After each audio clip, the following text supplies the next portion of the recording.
All right, so we are live simultaneously. Peace, love, and light. Okay. Money have me on. We're gonna open up with some meditative tonations just to set the pace of today's demonstration. All right, bear with me. We're gonna get it together in a heartbeat.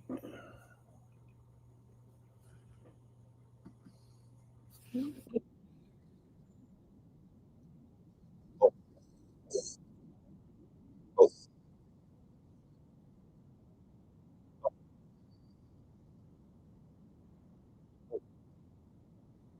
me ho, Om mani padme ho, Om mani padme ho, Om mani padme ho, Om mani padme ho, Om mani padme ho, Om mani padme ho, Om mani padme ho, Om mani padme ho.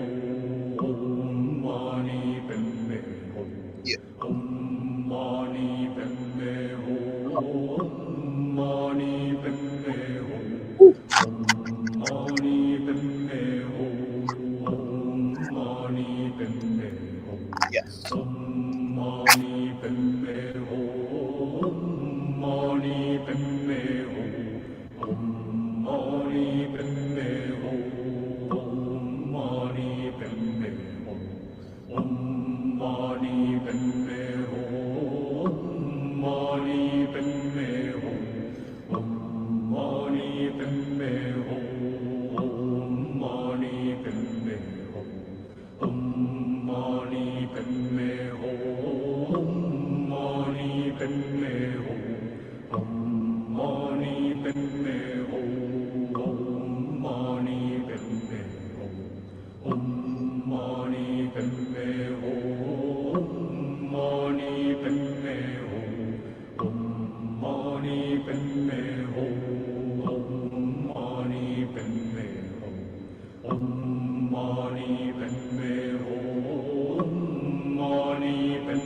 ho, Om mani padme ho, Om mani padme ho.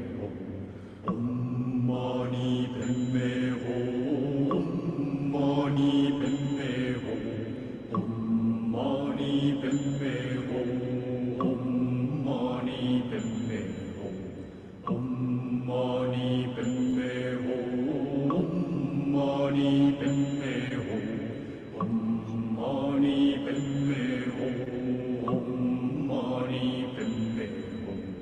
Om mani padme ho, Om mani padme ho, Om mani padme ho, Om mani padme ho, Om mani padme ho, Om mani padme ho, Om mani padme ho. Gregorian chants. No, this. These are Tibetan Buddhist chants.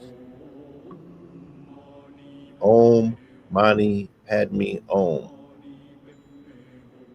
These are not these ain't these ain't Gregorian chants. I wouldn't do that to you. I wouldn't do that to you, my genius. We ain't going all the way in like that. We bringing some balance to the demonstration. We ain't edifying that system. You know what I'm saying? These are Tibetan chants. And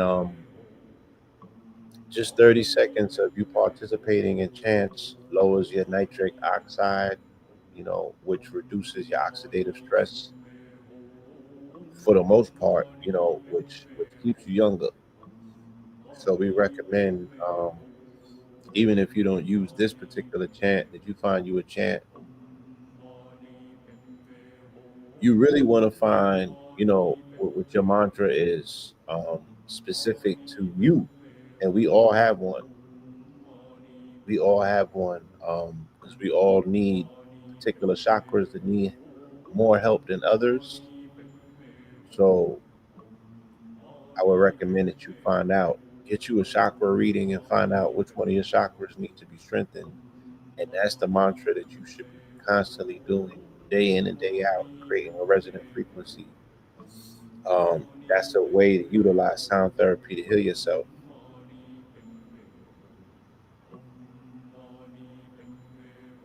Yeah, and the regular OM works the same way. Um, a wonderful practice. We went over this the other day. Shout out to Brother Rich and 363 Empire. A wonderful practice, a modality that you can utilize um, in your daily travels. Just close your mouth, lock the tip of the tongue to the roof of your mouth, peace, and just hum the word M.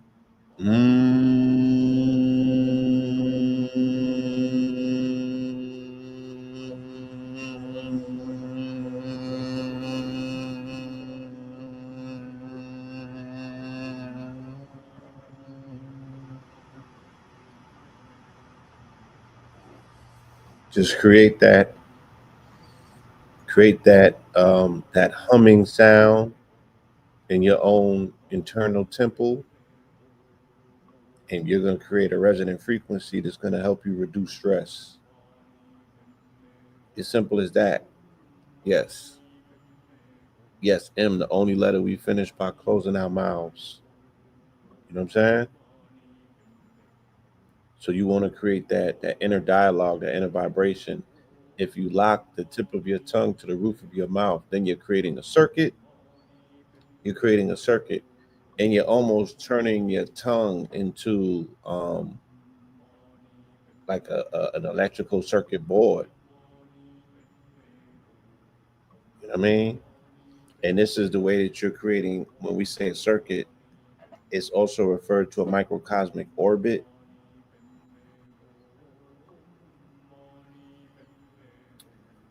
Do you clench your glutes as well during the breathing? Yes, advanced breathing really deals with not only the clenching of the glutes, but you also want to visualize your perennial spot, because when you do your microcosmic orbit and you're looping the energy from your energy centers, is going to loop from that space, from the perennial spot. So you want to take it, all the way past that. In the perennial spot, let me see what time it is. It's still morning time, but we can have these conversations. If you have engaged in the process of semen retention, they tell you that there's a valve between your testes and your anus, and that particular spot, you know, is like a on and off switch, and you have to visualize it. You have to work with it internally, but one of the best ways to start, you also have to incorporate the visual apparatus. So I have to speak about these parts of the anatomy for our brothers, for the men, for you to visualize. These are the places that you need to activate, because this is what you're going to be um, flushing over with your energy in order to strengthen that part of your, and that part of your anatomy operates as a pump. So, and that pump is what's sending that chi energy through your body and giving you youthful vitality. So we can't skip steps. You know what I'm saying? Yes. My Tantia is, that's who I studied to learn about the microcosmic orbit.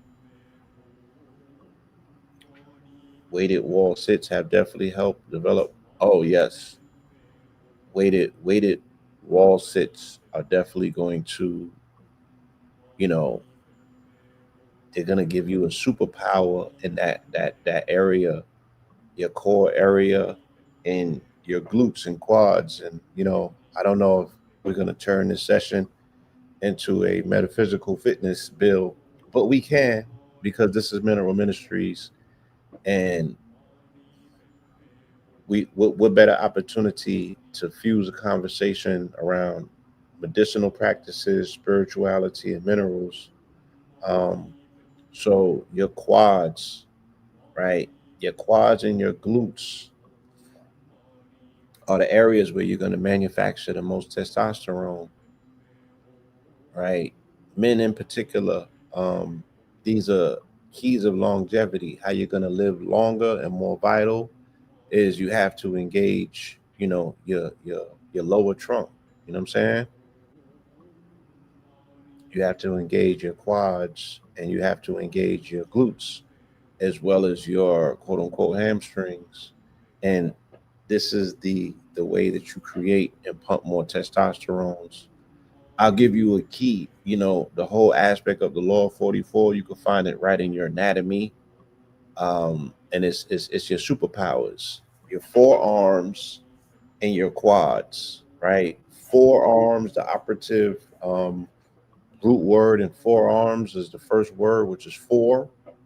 And then the operative word in quads are quads, and quads are fours. So your four fours are right here. And these are the centers in your body where you create testosterone. Once again, men in particular, that information is worthwhile for you to utilize if you are looking to be more vital, right?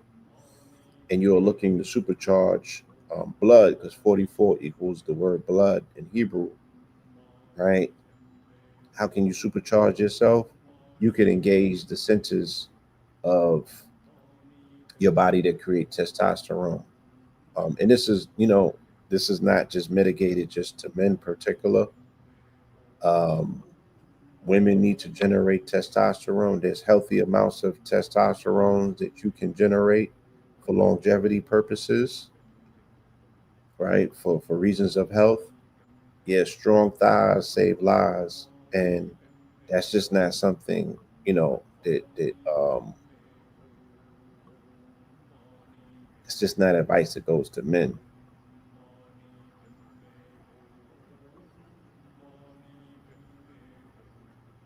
So, highly recommend it. Yes, indeed. Yes, yes. So, we got we got libation in, right? Poured a little libation a second ago. We lit our incense, and why am I making these points? And then we have the invocations. Why am I making this particular point? Because when we look up the etymology of the word God, right? Because everyone's concerned with what they're doing, and if they're doing it the right way. And my thing is like, all right, let's go and see what the actual word means. You know what I'm saying? There's a lot of confusion. There's so many people doing different things. Um, the word, the root word God comes from that which is invoked. It means that which is invoked, right?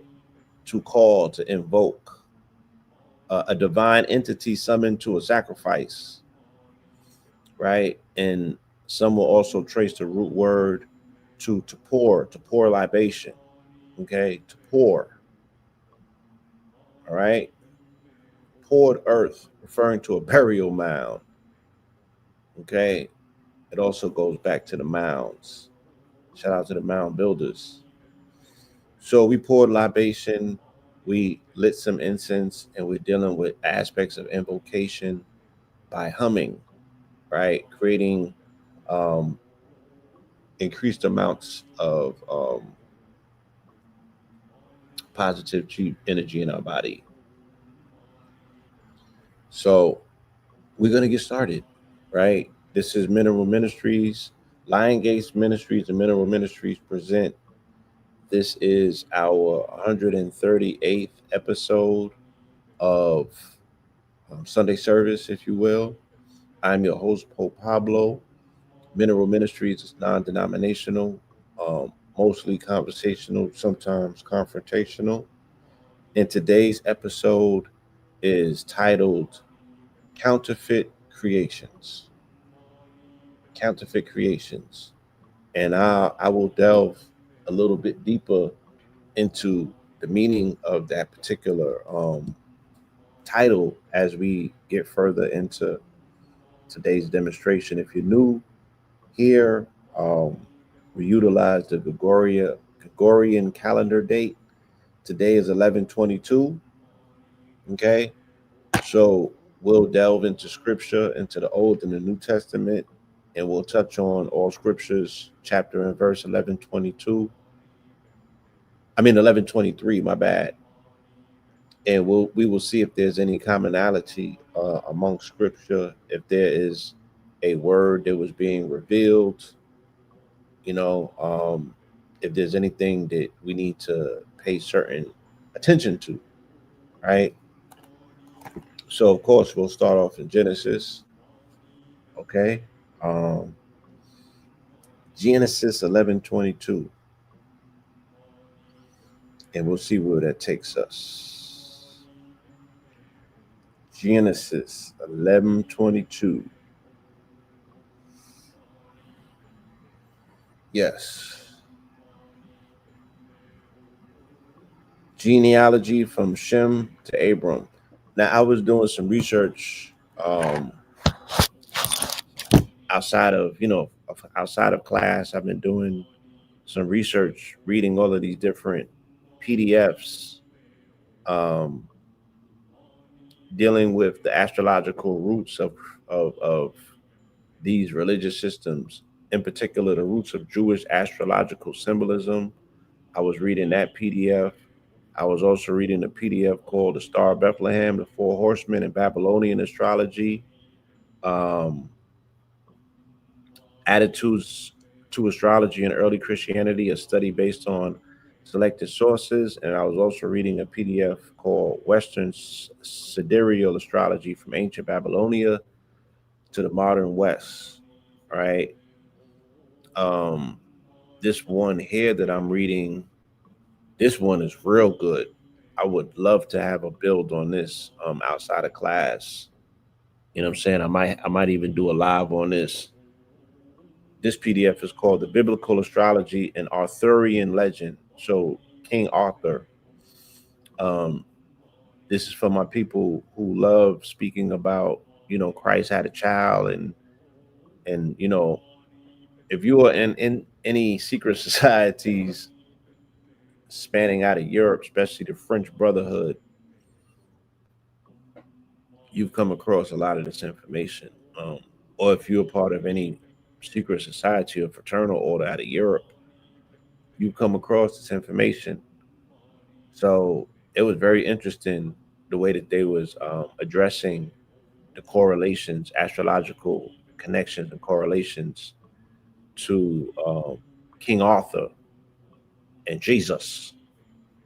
Okay, but we'll revisit that. We'll get to that. From Babylon to Jerusalem, the roots of Jewish astrological symbolism.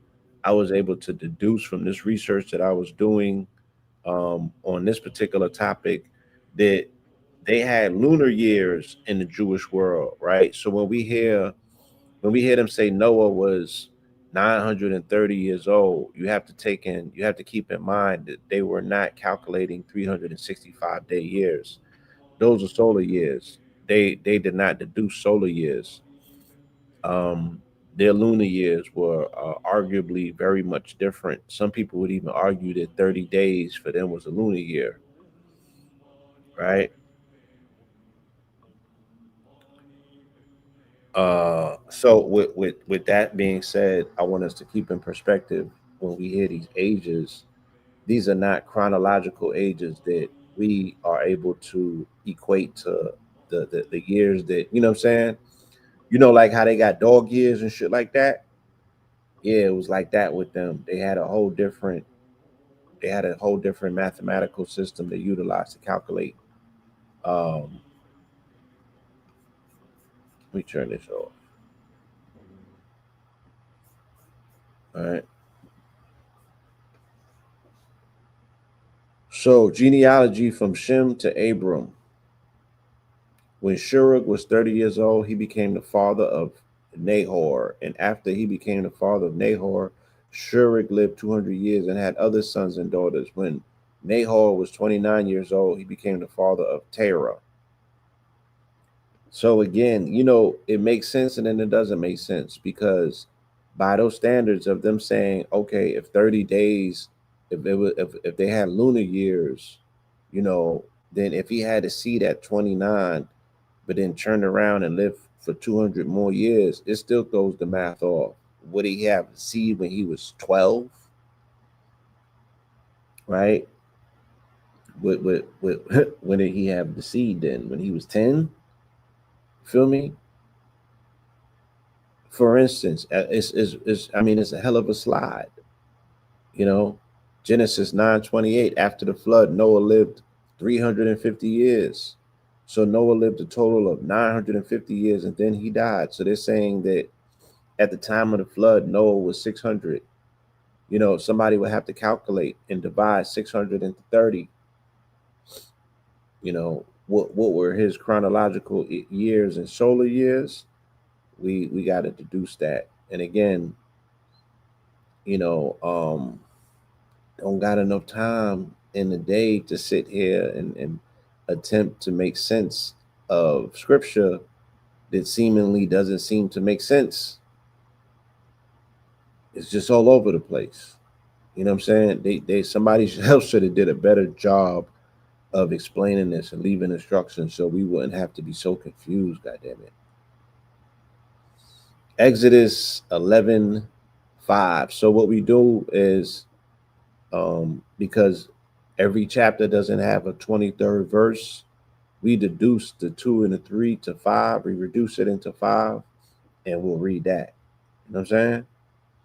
We'll read that as well. So this is Exodus 11:5. The plague on the firstborn foretold. And I was going to name it that because it rounds up, I think, all the way in Revelations, they get to talking about the firstborn again. So I was going to name today's episode that, but at the last minute, Spirit said, name it this. And that's what I did. So Moses declared, this is what the Lord says. About midnight, I will go throughout Egypt, and every firstborn son in the land of Egypt will die. From the firstborn of Pharaoh who sits on his throne to the firstborn of the servant girl behind the handmill, as well as the firstborn of all of the cattle. Then a great cry will go out over all of the land of Egypt. Such an outcry has never been heard before and will never be heard again. And regardless of whether this is a true story or not, because there's not a lot of historical facts to, and the Cometians, the Egyptians, kept amazing records, and they didn't speak about this in their historical accounts.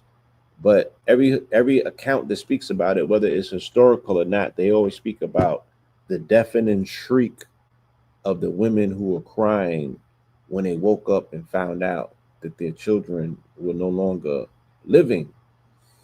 And this makes the great God a child murderer. I mean, we can't reframe it in any other way because someone is always looking to kill the firstborn. If it's not God, then it's King Herod, right? If it's not God, then it's the Romans. Where do they get it from? Where do they get it from? And who are these people? And who is their God? And why do they operate with impunity? And why did God never set it off on them the way that he set it off on his own children? Right? The Romans have been a thorn in the side of historical accounts since Carthage. They've been around a long time to still be kicking up dust, my nigga, and still be, and sitting in seats of power and pushing levers to this day. The Romans. Who do they pray to?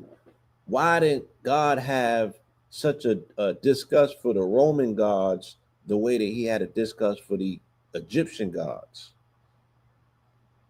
But the constellations is named after Greek and Roman gods, the stars, the canopy, and the sky, not after Cometian ones. The Cometian influence, for the most part, is relegated to Kemet. Why did he feel that that was such a threat? But he sent his children there to this day. Right? When they ain't have, he sent them to the land of abundance. Right? Because that's what the Nile represents, that black soil. Why did he hate on Rome the same way? Why didn't he level Rome like he leveled Sodom and Gomorrah? Why not have the disdain for them? They carried on all forms of matter of immorality. You feel me? They're the progenitors of so much disdain and disgust that must make the nose of the Most High turn up. Why he never set it off on them?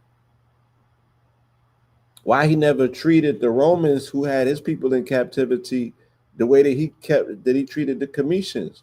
Why is the namesake of Pontius Pilate not an accursed namesake, but he killed the Messiah? Anybody know any pilots out there? Let's do a cross correlation before we keep it moving.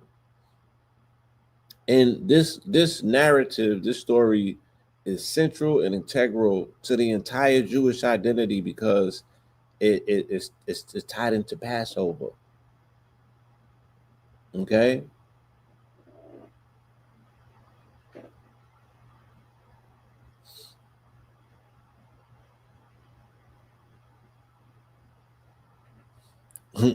That's deep.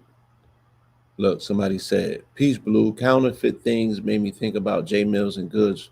Why is New York culture so toxic? Goods didn't do anything wrong. This is deeper than rap, and it's rooted in spiritual warfare."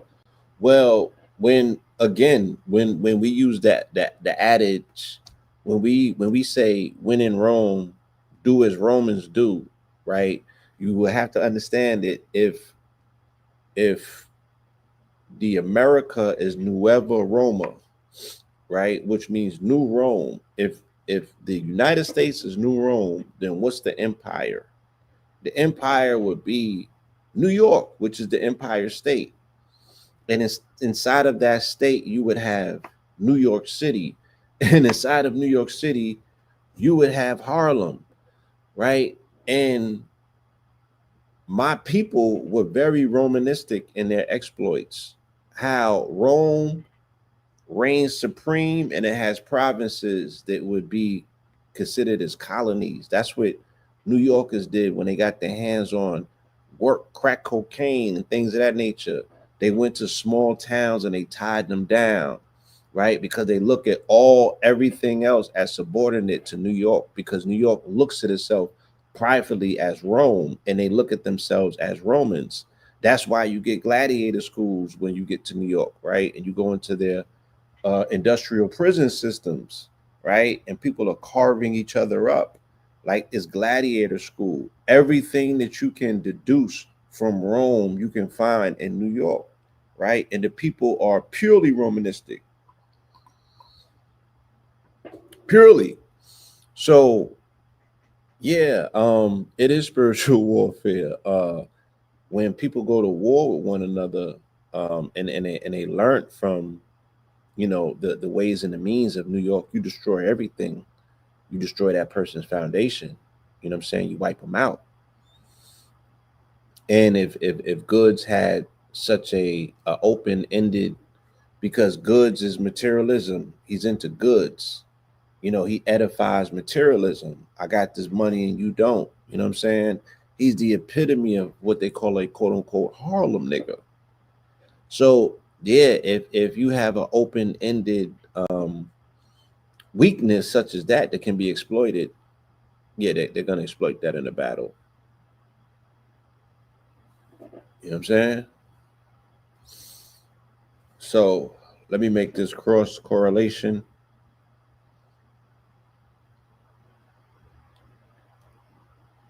That's what I should name today's presentation. Romanticized religion. That's really what I wanted to call it. I might rename it. But counterfeit creations, we'll get there. Exodus 12:29. Now at midnight, the Lord struck down every firstborn male in the land of Kemet. So people love blaming, right? The quote unquote, the devil don't catch bodies. You know what I'm saying? The devil he's a prompter, right? He's a suggester. He's a deceiver. He's a whisperer. But he don't necessarily put his hand in things. He convinces you to do things that put you in predicaments. But God takes people up out of here, right?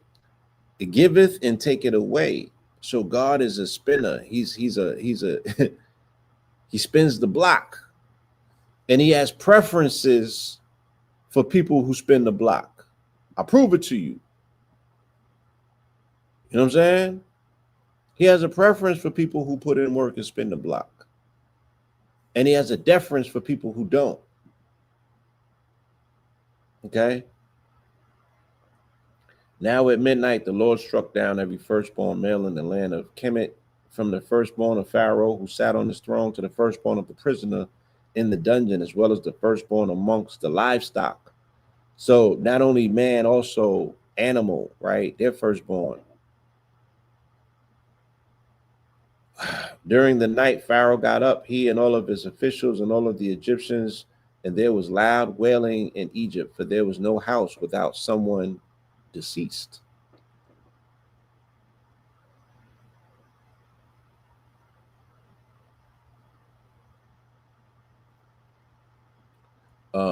I'm gonna read what somebody just wrote me. They said, Pope Pablo, I think at some point in our 50 years of age, with so much mental and spiritual strength to question God fearlessly, I think it would be great to go to Ethiopia and ask for access to the book.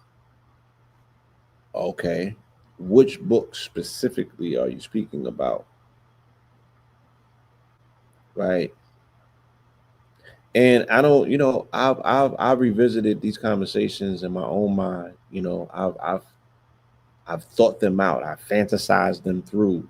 And I don't know if my disdain would change for dogmatic religion.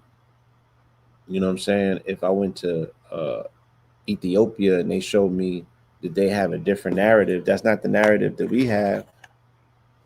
They should be more forthright in bringing forward that narrative to replace the apostasy that we have access to at this point. And I don't know how much different. The Ethiopian Bible is a translation of an older Greek Bible. It's not the origin. I thought that these are unconscious talking tropes that somebody told me as well. That's not the truth. There's no truth to that. No truth to that. They got to answer some. They got answering that they got to do as well. You know what I'm saying? It's a counterfeit creation, and we're doing everything in our power to attempt to resurrect it, regardless, without just looking at the having an autopsy and looking to see where did all of these parts come from. The origin of the parts is going to lead us back to the origins of these narratives and these stories, which are amazing stories, amazing fables, and what have you. But the way that it's being presented to us is it's not right and exact. It's a counterfeit creation. You know, Leviticus 11:23, clean and unclean animals. Right, of these you may eat any kind of locust, uh, katydid, cricket, or grasshopper.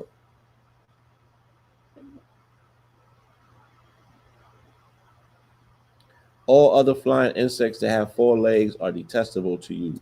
These creatures will make you unclean. Whatever touches their carcasses will be unclean until evening. Okay. Acts 10:12. It contained all kinds of four-footed animals and reptiles of the earth, as well as birds of the air.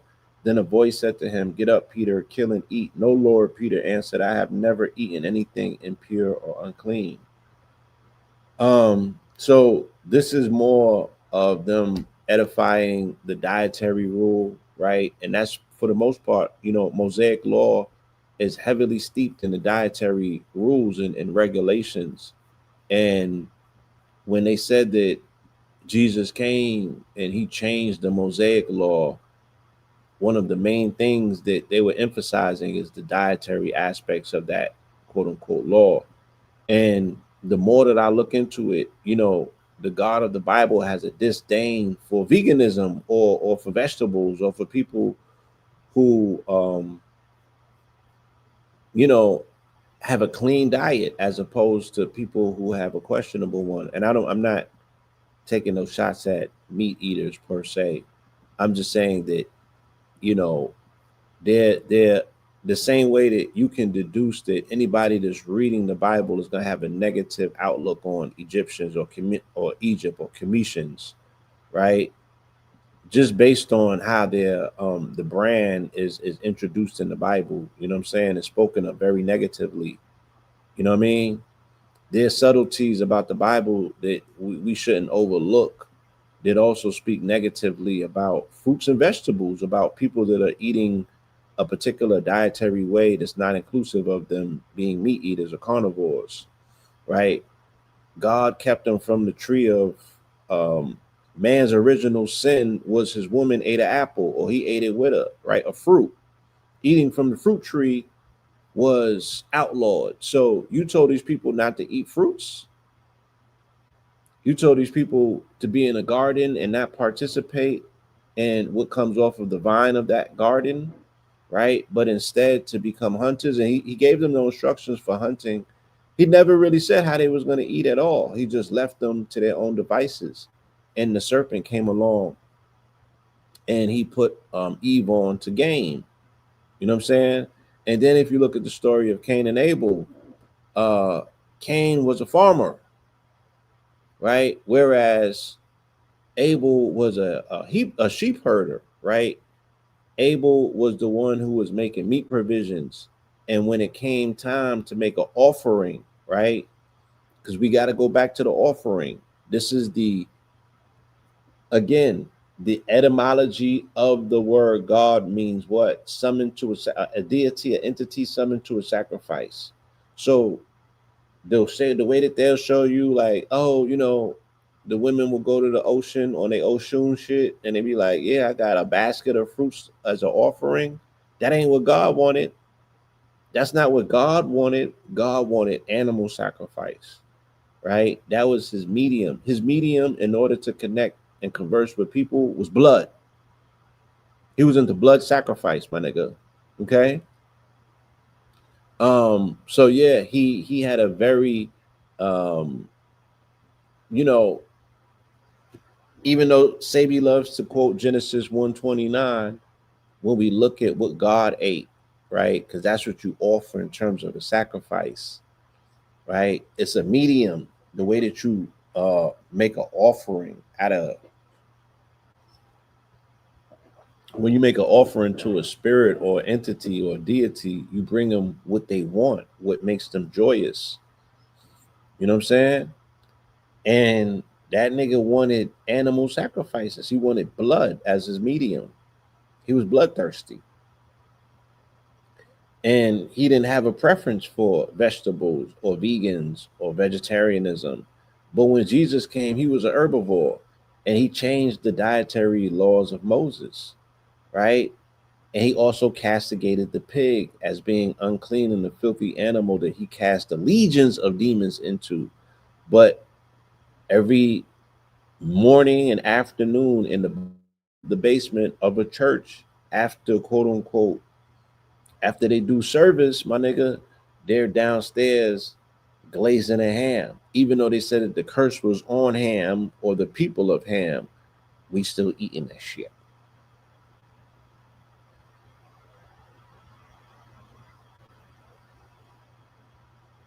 Everywhere in the book about God is always about sacrifice. Please, how do you define God again? How do I define? I didn't rather than me defining it, I went to the etymology of it. You know what I'm saying? What is the etymological definition of the word God? And when we go into the etymology of it, um, hold on. When we go into the etymology of the word God,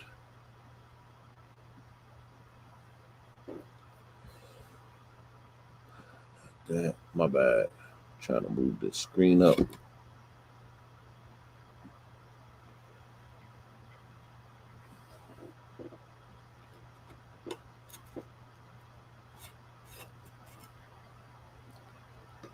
Um,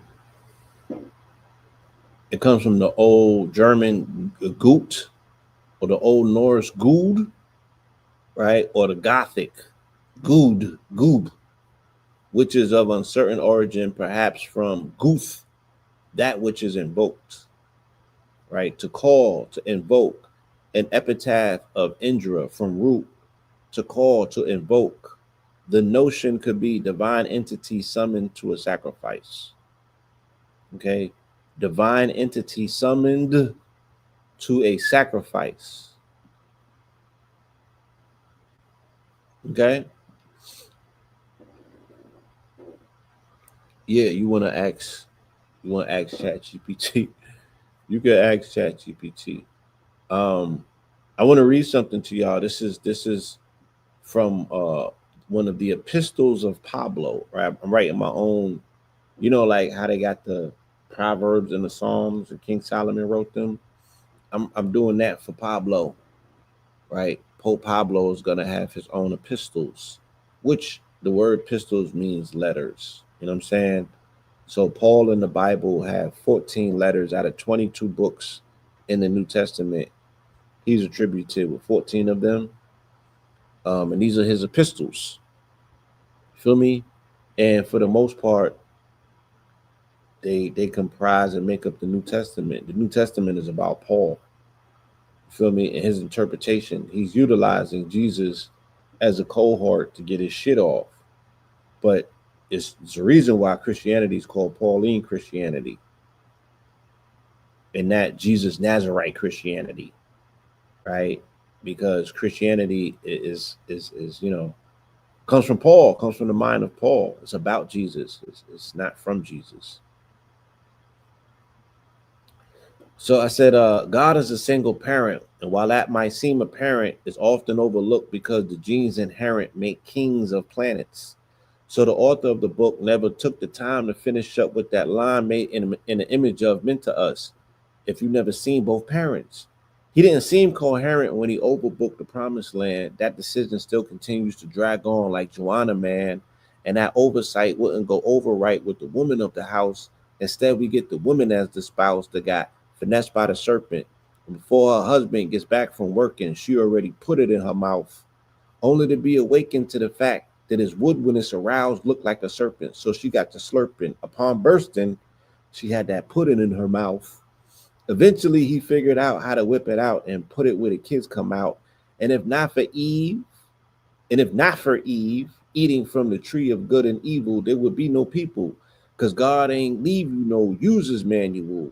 They ain't even have the commandment yet to tell them how to use the animals to pay homage to God, who shows much mercy, but he's bloodthirsty.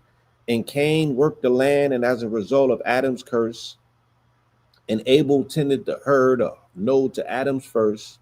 But when Cain yielded fruit and put that on the altar, and Abel offered curry goat on the table, and that's why I kind of left off there. I started writing more, but it's in a different part of my tablet, so my apologies. But I'm working this concept and this idea.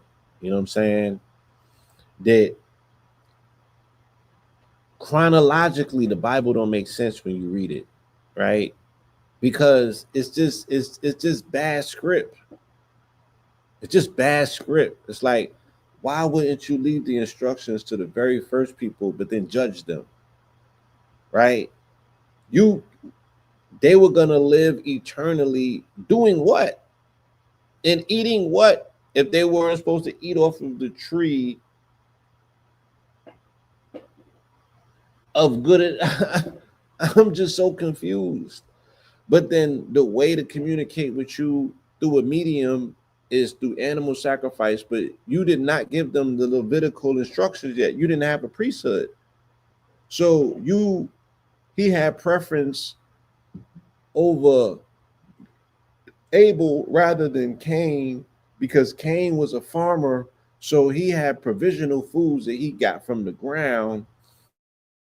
Abel herder, so he offered a meat offering, and God liked that and made his brother feel a particular way, and he killed them. But he had preference for the murderer, and it was premeditated, right? That he didn't take his life, he gave him protection, and thus created the first clan, right? Or the first union The first protected class was the clan of murderers, right? That were led by Cain. And shit, we can see to this day that there's so much preference. So he didn't even establish the commandments yet to say, thou shalt not kill. Cain got away with it, right? Cain is an anomaly. Anyway, maybe I'm thinking too deep, but God be catching bodies left and right. So he would have a preference for people who caught bodies, right? If there's a separation between church and state, how can your state send you to war and put a rifle in your hand and tell you to catch a body and kill them all, but let God sort them out? Wouldn't you be defiling and defying the first commandment if you're not doing it in the name of God? And nobody ever thought about that. All right. But in Leviticus, he let them eat crickets and grasshoppers and locusts and shit like that. You know what I'm saying? Numbers 11:23, 70 elders anointed. If all of our flocks and herds were slaughtered for them, would they have enough? Or if all of the fish in the sea were caught for them, would they have enough? The Lord answered Moses, is the Lord's arms too short? Now you will see whether or not my word will come to pass. So Moses went out and relayed to the people the words of the Lord, and he gathered 70 of the elders of the people and had them stand around the tents. Right. So again, it comes back to food when he had them traversing through the desert on their way to the promised land, which was triple and quadruple booked. Right. Imagine showing up to your Airbnb and there's four families, and no, there's two families in there, and there's two families in the parking lot waiting because they're like, nah, nigga, shit. The app said that I got next, and you like, but I live here. And they're like, nah, son, you gotta wait. You know what I'm saying? We got a 4 week stay here, and then you could probably get in. You could come and clean up after us.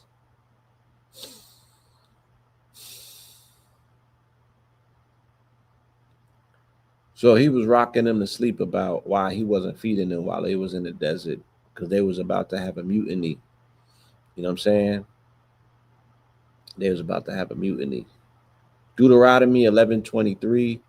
Remember God's words, so that as long as the heavens are above the earth, your days and those of your children may be multiplied in the land that the Lord swore to give your fathers. The quadruple book land he's talking about. For if you carefully keep all of these commandments I am giving you to follow, to love the Lord your God, to walk in all of his ways, and to hold fast to him, then the Lord will drive out all of these nations before you, and you will dispossess nations greater and stronger than you. Right? So not only am I sending you to a land that's triple booked, I'm telling you that if you pay undying attention and service and you know, if y'all are like worshiping me and not asking any questions, right? He wanted like Trump wanted, right? Then he's like, I'm gonna drive these people out of this Airbnb, and they're gonna be the cleanup crew after you. They're gonna clean up your stuff. You don't gotta clean up their stuff. I I require a different type of love from my God. I'm sorry. Entice me in different ways and shit like that. You know? And I find it funny that even though they're able to rock our people to sleep about having a heaven in the sky and a pie in the sky, like God's promise to his people was real earthbound. You know what I'm saying? And it was in their lifetime. He wasn't talking to them about the proverbial promised land pie in the sky type of convo. He was speaking to them about shit that was happening in their lives in real time and making that better. You dig?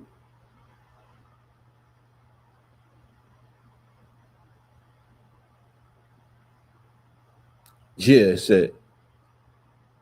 said, thou shalt not eat from the tree of knowledge of good and evil, and then later on says, "My people should perish for a lack of knowledge." I'm just saying, man. I'm just saying. You know, I'm just saying. You know, this is why we have to ask these questions.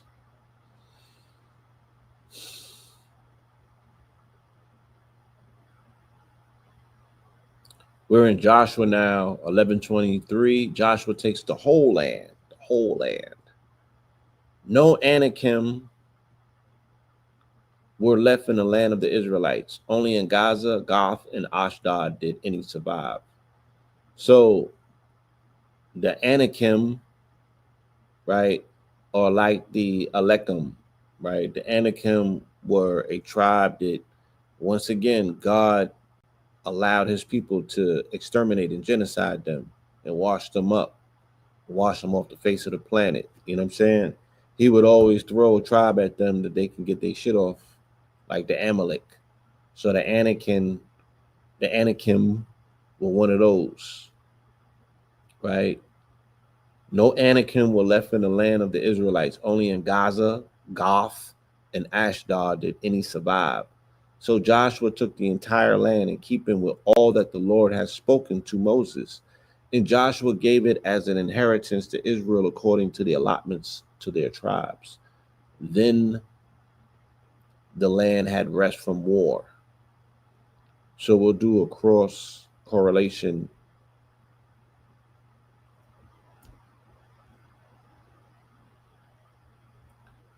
Joshua 21:43. Thus the Lord gave Israel all of the land he had sworn to give their fathers, and they took possession of it and settled in it. And the Lord gave them rest on every side, just as he had sworn to their fathers. None of their enemies can stand against them, for the Lord delivered all of their enemies into their hands. Not one of all of the Lord's good promises to the house of Israel had failed. Everything was fulfilled, right?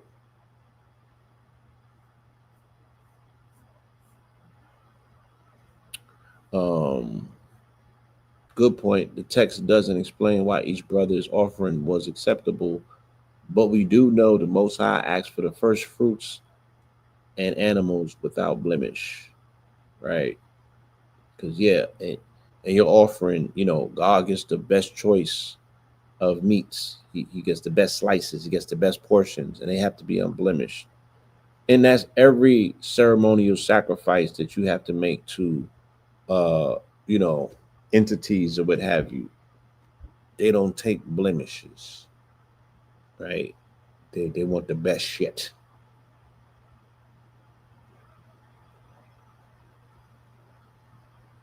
So this is not exclusive to the God of the Bible. This was going on before him. And there's records of it. There's records of it. You know what I'm saying? This is not.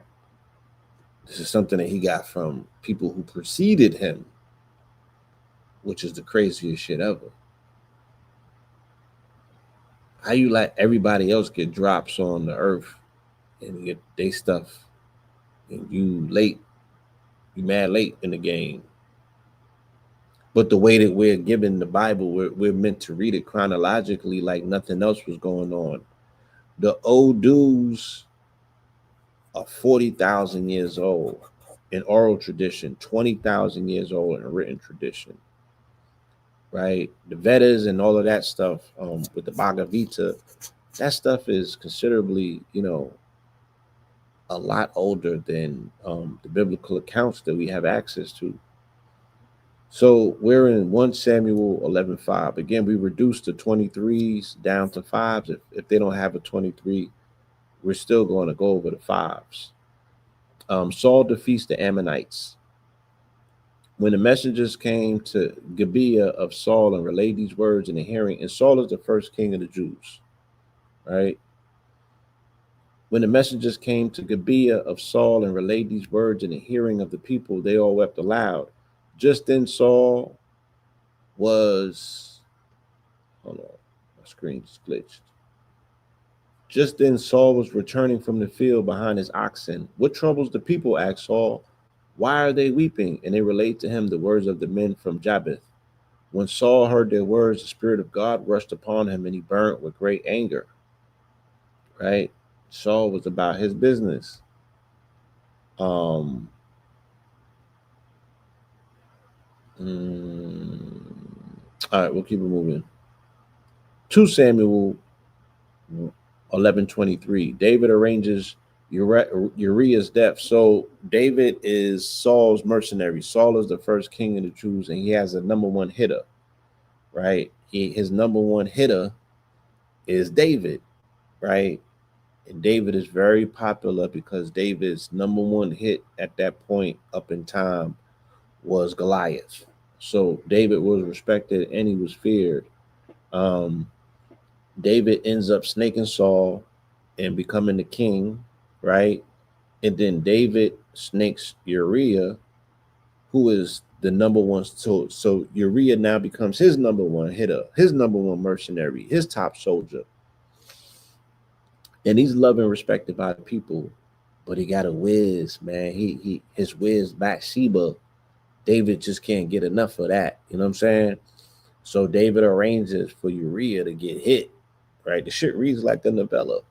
And they send him to the front line of the battle and he gets washed up. So I guess this is where they're speaking about that. In 2 Samuel's 11:23, David arranges Uriah's death. So the messenger set out and reported to David all that Joab had sent him to say. The messenger said to David, the men overpowered us and came out against us in the field, but we drove them back to the entrance of the gate. Then the archers shot at your servants from the wall, and some of the king's servants were killed. And your servant Uriah the Hittite is dead as well. Okay. I find two things interesting with that. Again, as we are making technically 11/23 will be the first day of Sagittarius on different calendars. On some calendars it's 11/22, but nonetheless we are in the season of Sagittarius, of which the archer is the motif for it. So I find it interesting that again we find evidence of this Gregorian connection with the with the astrology with the what am I looking for? The biblical text 11/23 coinciding with the Gregorian calendar, but we also right should look at the fact that King David, becomes God's favorite. You know what I'm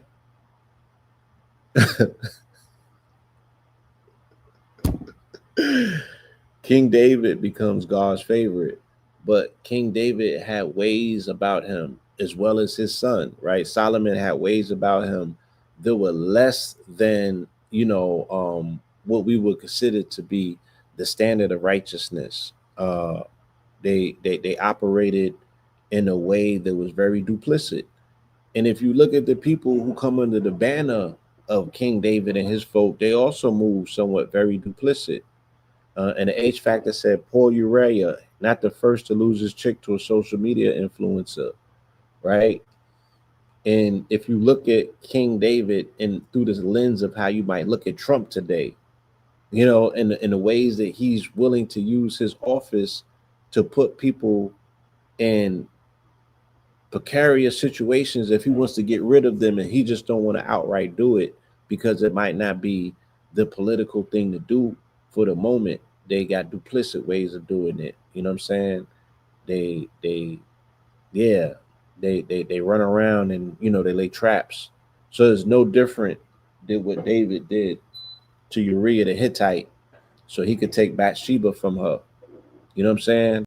And then in the same vein, the way that Solomon is born and raised, the stuff that he gets into is very unsavory. You know, 2 Samuel's 12:9. And why is this not acknowledged in the eyes of the Most High? This is under his watch. It's not like he didn't see this. He didn't. It's not like he didn't see the scheme get hatched and played out.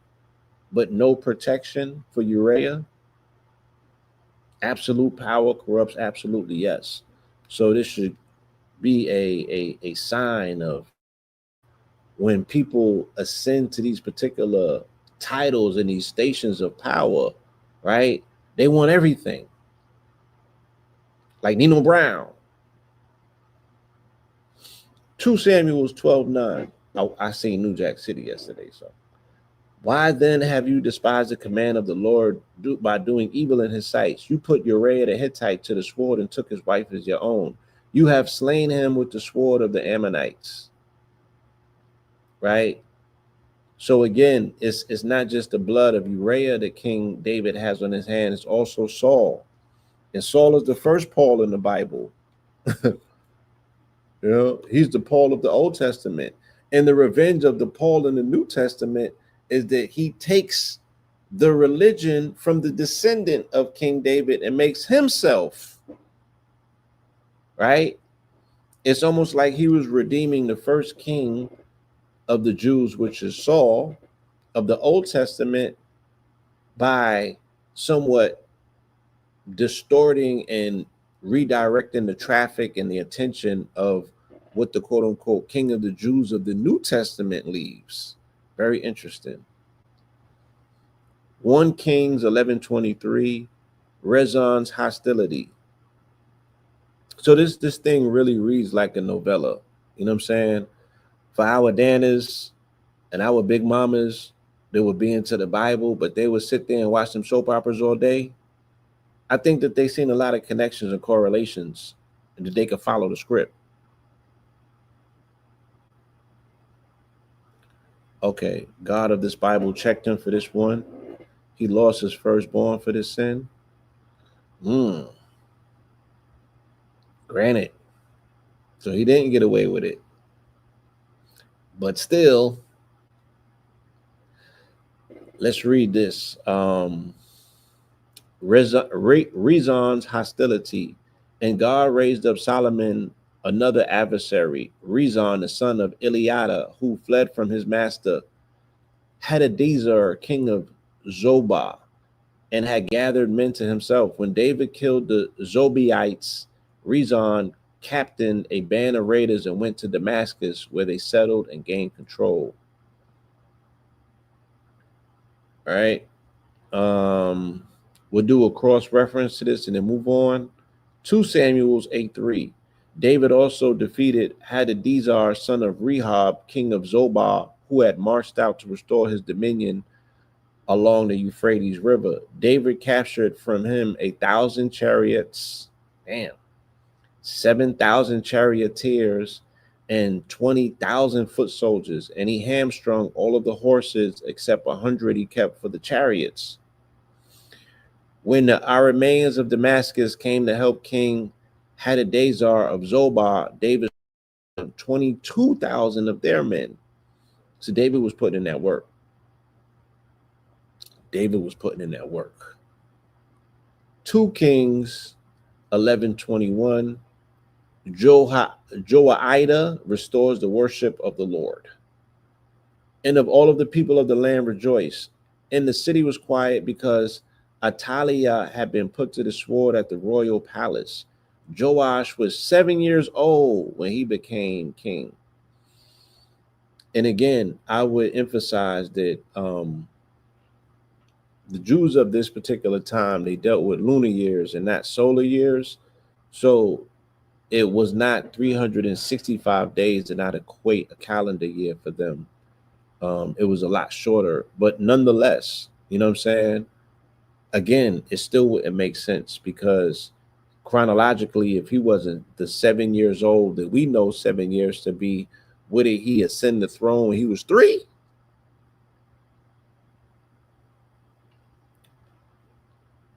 You know, sounds like King Tut to me, right? 1 Chronicles 11:23. David's mighty men.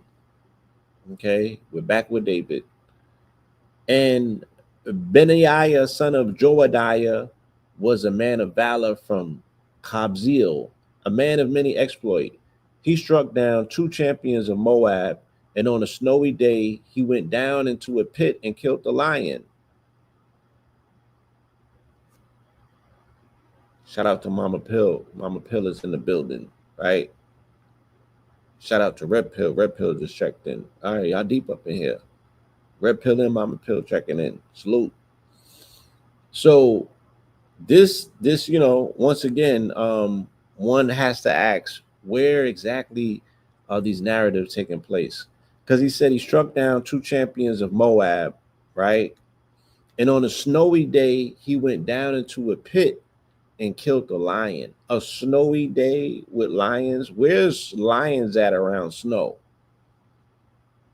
You can help me out because I'm maybe I'm not that geographically fit in my mind to be like, where does it snow at where they got lions? He also killed an Egyptian, a huge man 5 cubits tall. Although the Egyptian had a spear like a weaver's beam in his hand, Benaiah went against him with a club, snatched the spear from his hand, and killed the Egyptian with his own spear. These were the exploits of Benaiah, son of Joadiah, who won a name alongside the three mighty men. Boy, Moab was Ethiopia. Okay, the mountains in Ethiopia, I'll accept that. 2 Chronicles 11:23. Rehoboam's family. Rehoboam appointed Abijah, son of Makkah, as chief priest amongst his brothers, intending to make him king.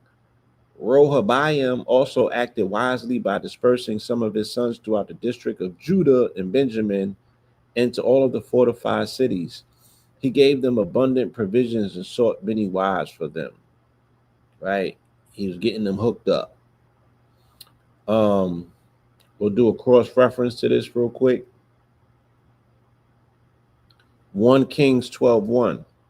Then Rehoboam went to Shechem, for all Israel had gone there to make him king. When Jeroboam, son of Nebat, heard about this, he was still in Egypt, where he had fled from King Solomon and had been living ever since. So they sent for Jeroboam, and he and the whole assembly of Israel came to Rehoboam and said, so it also seems like, regardless of the disdain that they had for Egypt during the times of Moses, they continued to go to Egypt. They continued to interact and trade with Egypt, and Egypt continued to be a refuge for them when they were running away from certain powers. So it still seemed to be, a house of refuge. It still seemed to be somewhere of abundance. When people didn't necessarily have what they needed, they were able to go into Egypt. You know what I'm saying? Jesus went there for X amount of years and learned his skill set as a healer. Okay. Yeah, there were parasites. Okay. There were definitely parasites in those times, you know. Now we are in the book of Job. Job, we'll do 11:5. There's no 11:23, so we reduce the two and the three down to a 5. Uh, Zophar rebukes Job. You have said my doctrine is sound and I am pure in your sight. But if only God would speak and open his lips against you and disclose to you the secrets of wisdom, for true wisdom has two sides. Know then that God exacts from you less than your inequity deserves. Okay, we'll do a cross reference. Um, Isaiah 55:8. For my thoughts are not your thoughts, neither are your ways my ways, declares the Lord. For as the heavens are higher than the earth, so my ways are higher than your ways, and my thoughts than your thoughts. He styles on them. It's like, nigga, we not on the same level. And this is often people's rebuttal when we ask these questions about scripture that we don't quite seem to understand, or that the church is not able to answer for us. They tell us, look, brother, you need to stop asking these questions because the wisdom of the most high exceeds your understandings. With your finite mind, you can never understand these things, so I even ask the questions. Peace, Sister Kafunya. Yes, I said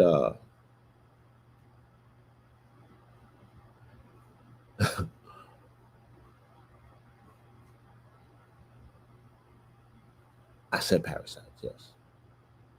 Um, Psalms 11:5. In the Lord, I take refuge. Okay. The Lord is in his holy temple. The Lord is on his heavenly throne. Give me 1 second. His eyes are watching closely. They examine the sons of men. The Lord tests the righteous and the wicked. His soul hates the lover of violence. On the wicked, he will rain down fiery coals and sulfur. A scorching wind will be their portion. Wind, wind. Right? So many people got in and got out without getting rained upon their head, brimstones of sulfur. Like, when is this going to happen? Are you selling wolf tickets?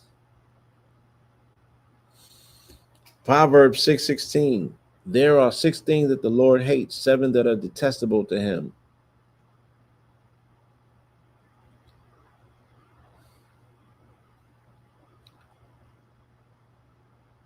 6 things that he hates, but 7 that are detestable to him: haughty eyes, a lying tongue, hands that shed innocent blood, a heart that devises wicked schemes, feet that run swiftly to evil. Right? I wonder what God would have to say about the current administration. They're using his name in vain too, so I expect to see fire and brimstones any minute now. Proverbs 11:23, dishonest scales, right? Like a gold ring in a pig's snout is a beautiful woman who lacks discretion. Whew.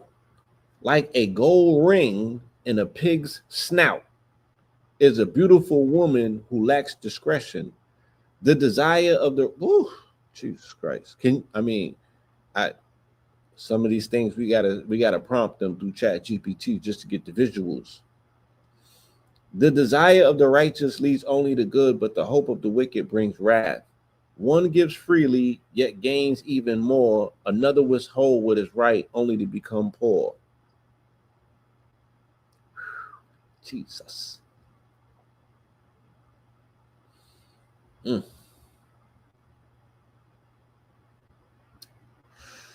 that was deep. Um, Ecclesiastes 11:5, right?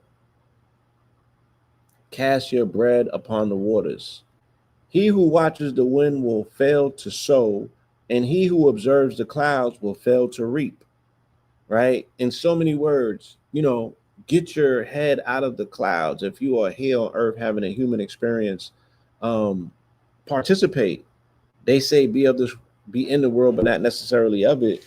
But you also got to put in work so you can reap what you know. He who watches the wind will fail to sow, and he who observes the clouds will fail to reap. As you do now, hold on, come on, man. All these notifications. Give me 1 second.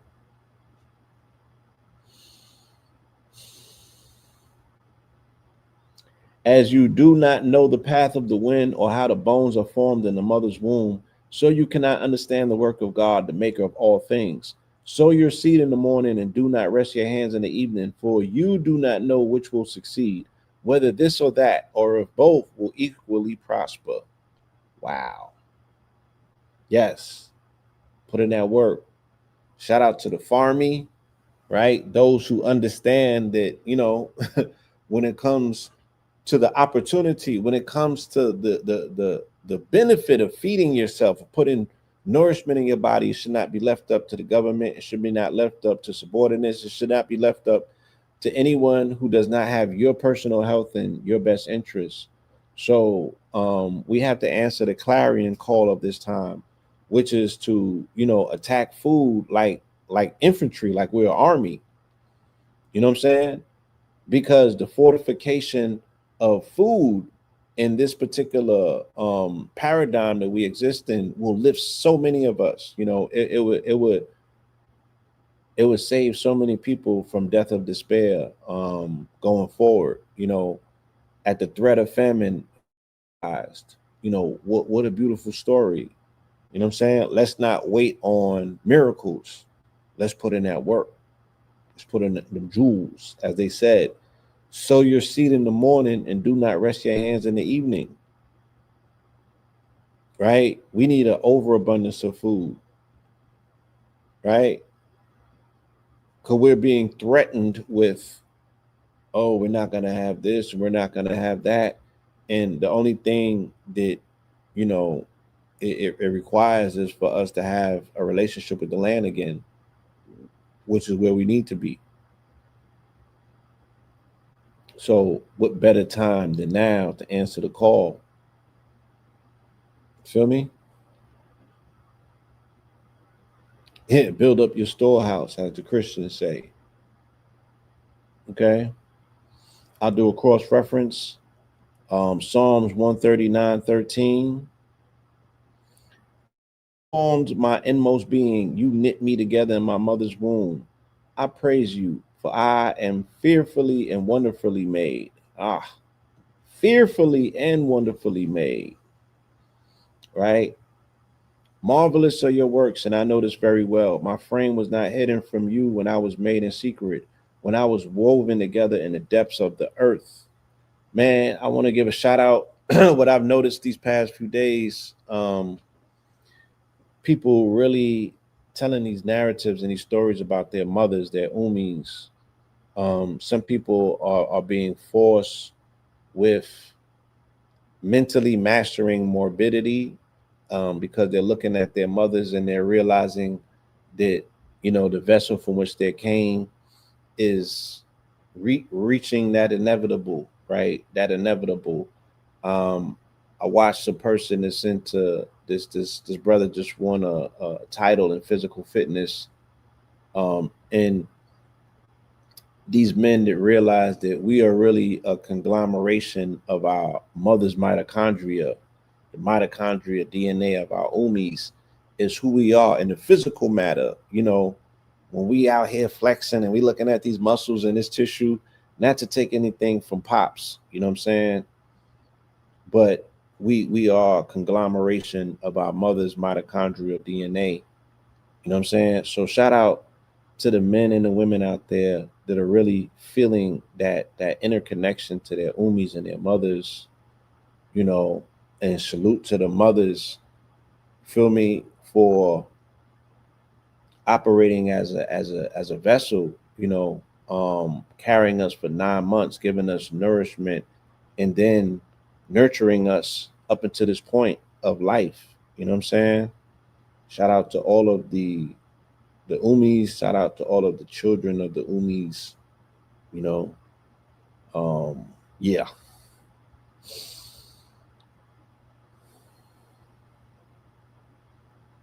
The root of Jesse. We are in Isaiah 11:5. Shout out to the divine feminine. Period. You know, the more that I'm researching and studying, scripture and these narratives, the more that I find out about the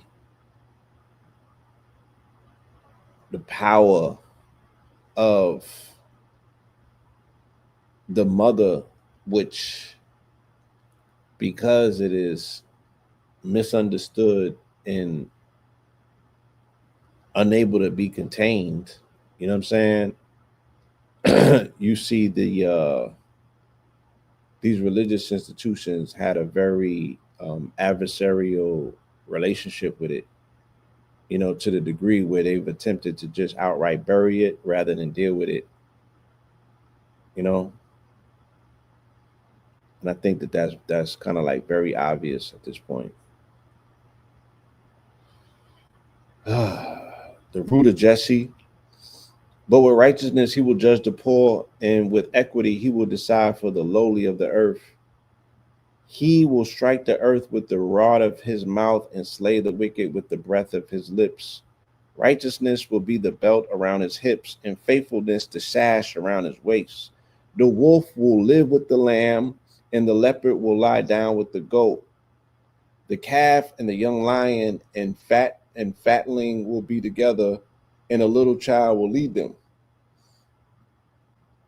Now I don't know if this is the part where they remixed, right? Because we know that the scripture has always been the lion and the lamb, but they mentioned the lion a little bit further down here. But we always remember the lion and the lamb, even though that wolves kill lambs because it'd be like wolves in sheep clothing. I don't know.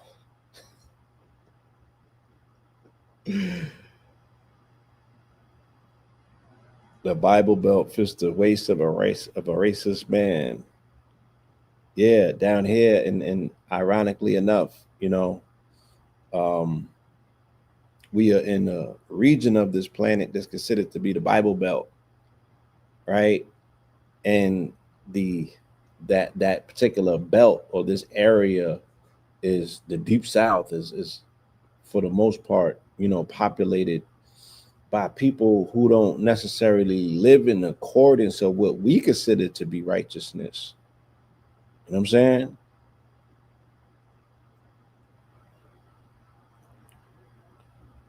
All right.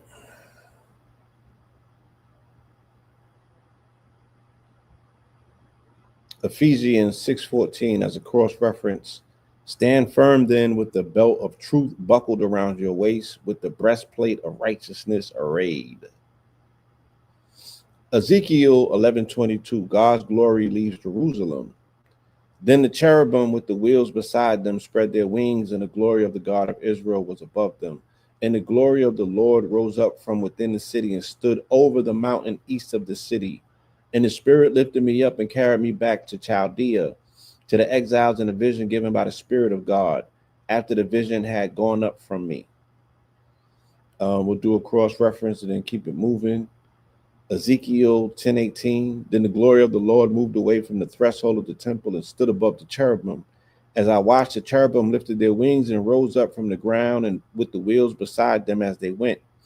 And they stopped at the entrance of the east gate of the house of the Lord, with the glory of the God of Israel above them. Right? So, and this is important that we have these conversations when they say the glory of the God or the glory of God stood above the temple. What do they mean by that? Because they say in different scripture, the countenance or the face of God can be found in the clouds. They say it's fire in the clouds. They say it's a pillar of smoke in some scripture. They say a lot of different things. You know what I'm saying? What say you?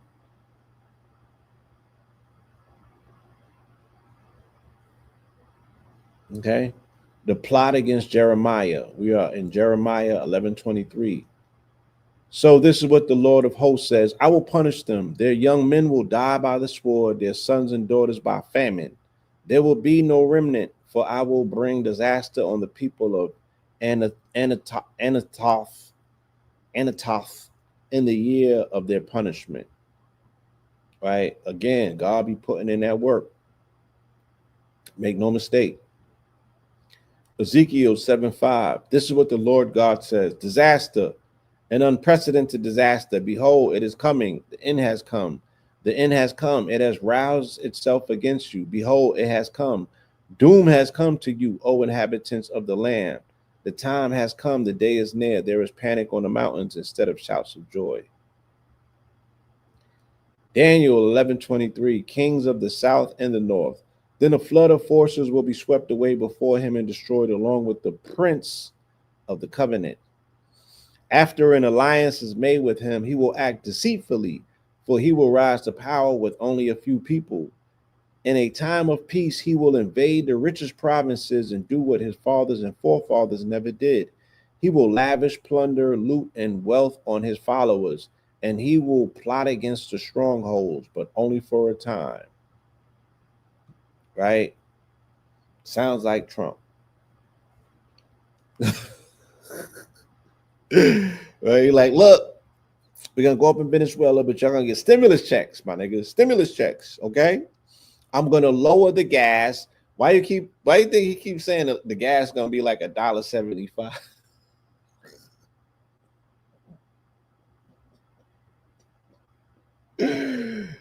Y'all are all complicit.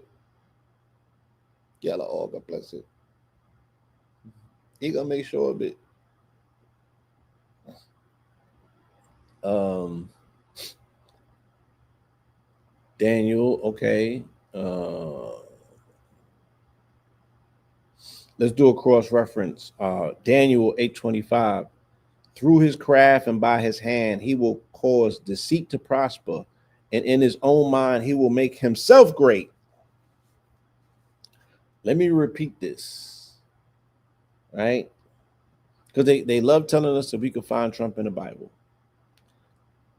Let's go over that again. Through his craft and by his hand, he will cause deceit to prosper, and in his own mind, he will make himself great. In a time of peace, he will destroy many, and he will even stand against the prince of princes. Yet he will be broken off, pause, but not by human hands.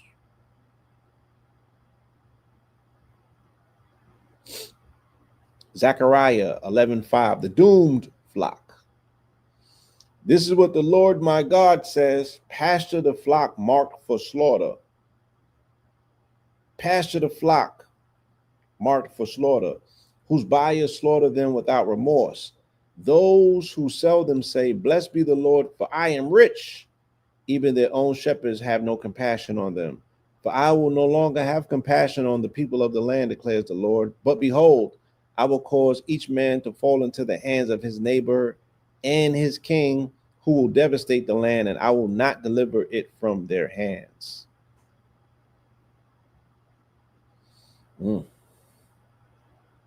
I'm just saying. Mark 11:23, right? How do we jump to Mark? Where's Matthew at? Zechariah, the doomed flock.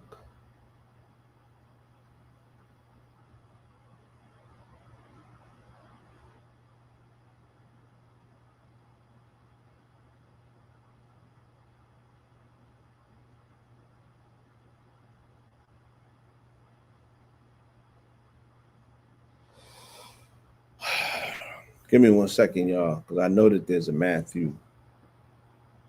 I know that there's a Matthew. I don't know why this is skipping bars. I know that there's a Matthew 11:23 in here. Here. 1 second, yeah. Here.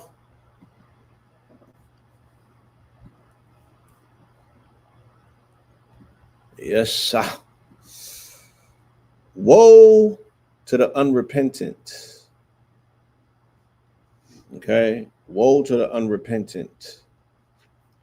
But I tell you, it will be more bearable for Tyre and Sidon on the day of judgment than for you. And you, Capernaum, will be lifted up to heaven. No, you will be brought down to Hades. For if the miracles that were performed in you had been performed in Sodom, it would have remained to this day. But I tell you that it will be more bearable for Sodom on the day of judgment than for you. Oh, somebody got it bad out there. Somebody got it bad out there.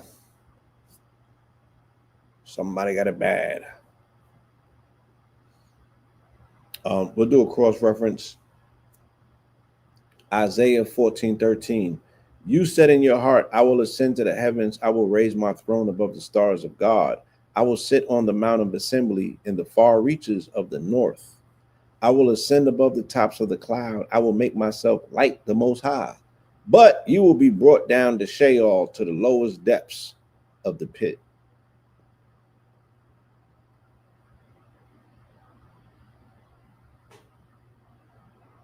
Yes. Mama Pill said the TSA workers who showed up to work every day during the 44-day shutdown received a 10K bonus check yesterday, right? Stayed down so they came up. Stayed down until they came up. Okay.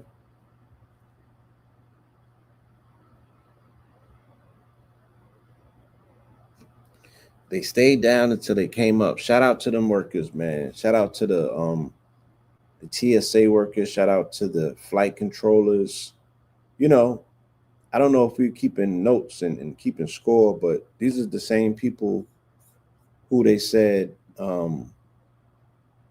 earlier in the year, they was asking if they was DEI, and they said that was only a job fit for intelligent white men.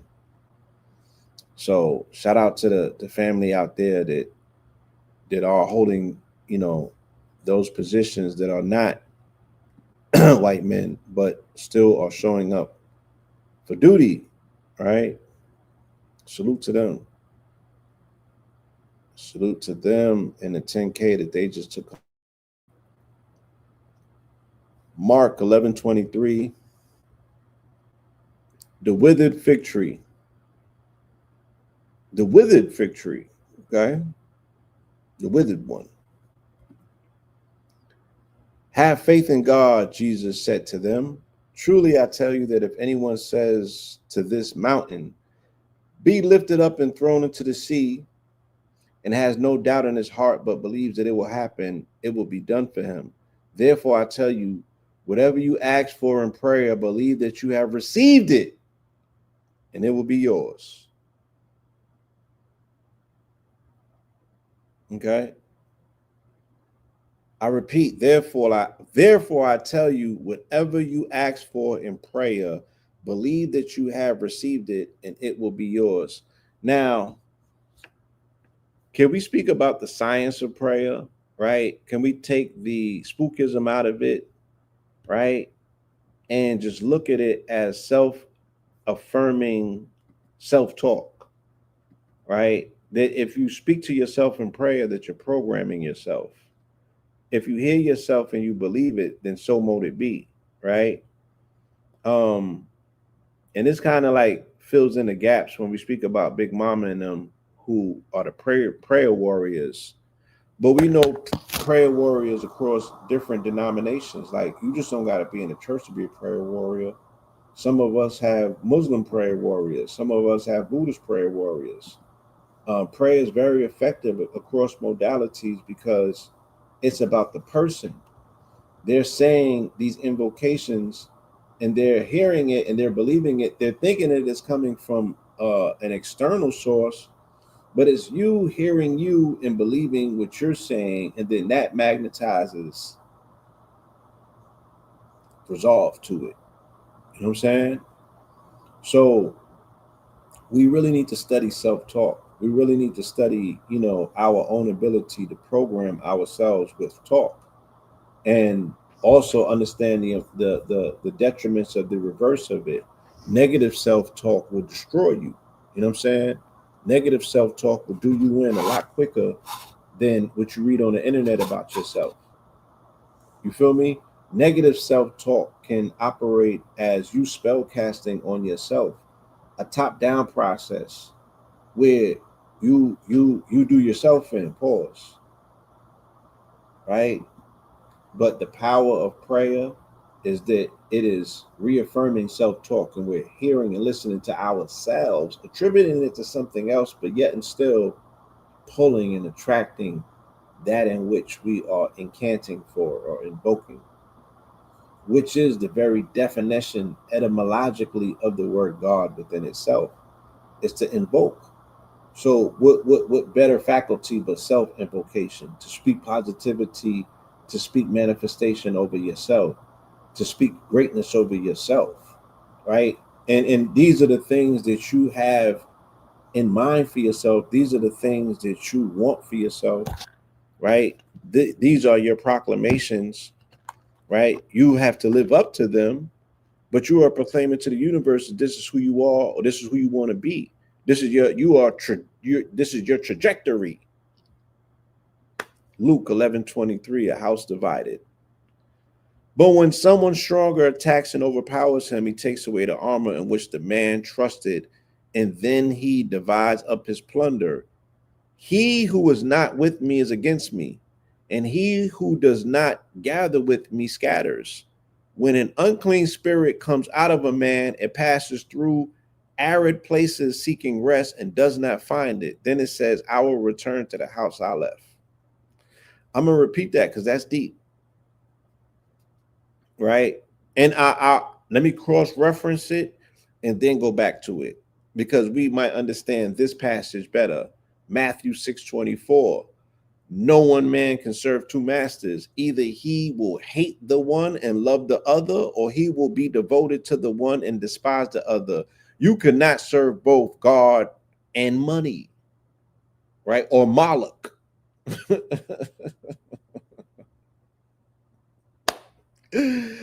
Let's go back to Luke 11:23. A house divided. But when someone stronger attacks and overpowers him, he takes away the armor in which the man trusted, and then he divides up his plunder. He who is not with me is against me, and he who does not gather with me scatters. When an unclean spirit comes out of a man, it passes through arid, dry places seeking rest and does not find it. Then it says, I will return to the house that I left. Right? So you can cast an unclean spirit out of you, but you have to close the door on that spirit because that spirit, once it leaves you, is going to double back. It's going to be very uncomfortable, right? And this is that speaks about let's think about relapsing. Let's think about the unclean spirit in the form of a parasite, right? Let's get very let's get clinical with what we know is impacting and affecting us, right? So you do a detox cleanse, right? And you extract parasites out of your system, and now you feeling amazing. You feel me? The urge to double up now on that sugar is going to be that much more powerful, regardless of how amazing that you feel. You feel so amazing that you think you can get away with it, right? And that level of enticement, right? Those whispers that they speak about, that's shaitan. Okay? That temptation, that's shaitan. You giving into it is you at your weakest state. And then you invite them parasites right back in. And then they double up. Because them would be the ones that be as Mama Pill said, them be the parasite. You ping pong and parasites, those be the parasites that be overactive having children inside of you. You feel me?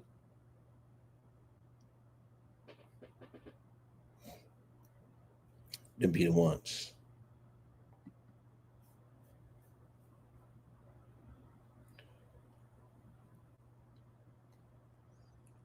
John 2:19, right? And this is also speaking about staying down to come up, right? The ones that stay down with you, as opposed to the ones that cut out, when things don't appear to be going so great, but then they want to double back when you're doing your thing. Don't open the door to them, right? It says here, 1 John 2:19, they went out from us, but they did not belong to us. For if they had belonged to us, they would have remained with us. But their departure made it clear that none of them belonged to us, right? They're not your peoples. You could tell who your peoples are. Don't deceive yourself for the sake of inclusiveness. Draw the lines and you don't cross them. You feel me? Jesus comforts Martha and Mary. Martha and Mary. But even now, I know that God will give you whatever you ask of him. Your brother will rise again, Jesus told her. Martha replied, I know that he will rise again in the resurrection at the last day. It's a long time to wait.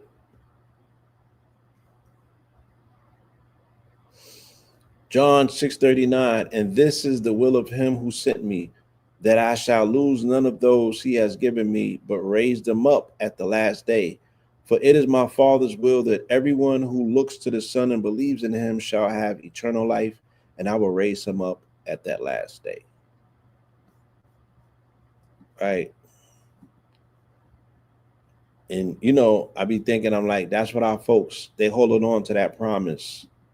And what a way to upsell What a way to upsell to people. You feel me?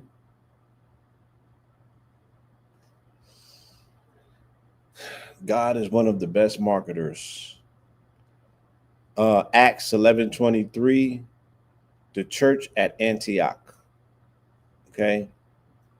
Anytime that you hear them saying the church at Antioch, they're speaking about something got to do with well, let me not say that. Let me say this.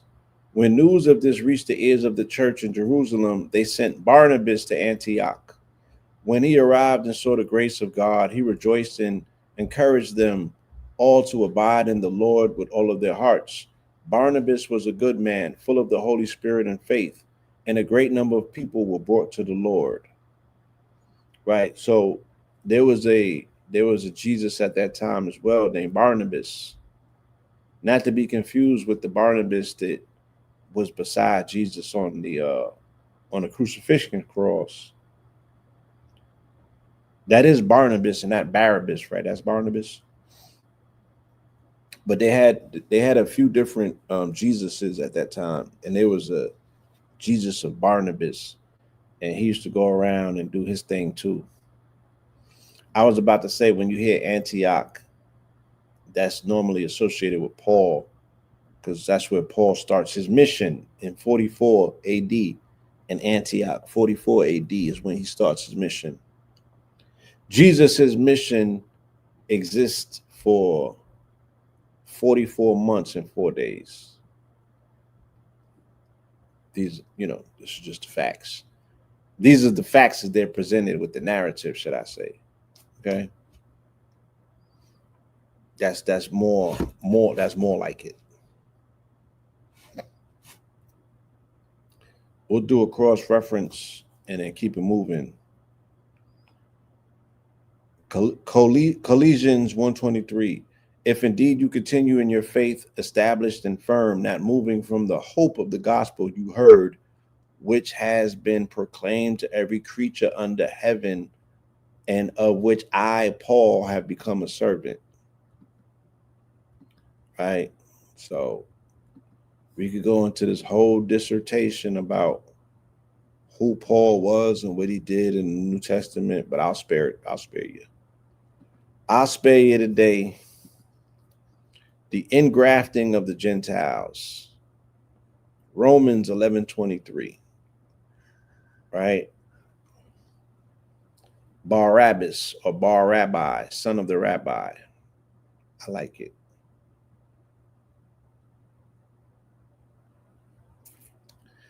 Take notice, therefore, of the kindness and severity of God, severity to those who fell, but kindness to you, if you continue in his kindness. Otherwise, you will also be cut off. And if they do not perish in unbelief, they will be grafted in. For God is able to graft them in again.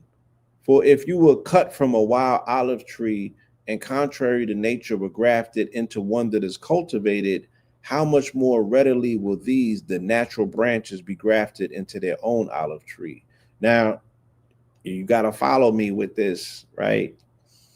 They're building, they're utilizing the grafting of a tree as an allegory for bringing people back into the body of Christ, right? And they're speaking about Gentiles. So they're speaking about normally when they speak about vine and fig trees, they're speaking about nations of people. And that is, for the most part, it's a euphemism that they utilize to say Jews, right? So now they're speaking about being inclusive and bringing in Gentiles, people that are not part of their nation, into their tree of nation, or their family tree, if you will, right? The ingrafting of the Gentiles. So think about the tree as a family tree. Think about the vines, right, as nations that are within that particular family. And now they're grafting on new vines to create a whole new situation. Take notice, therefore, of the kindness and severity of God, right?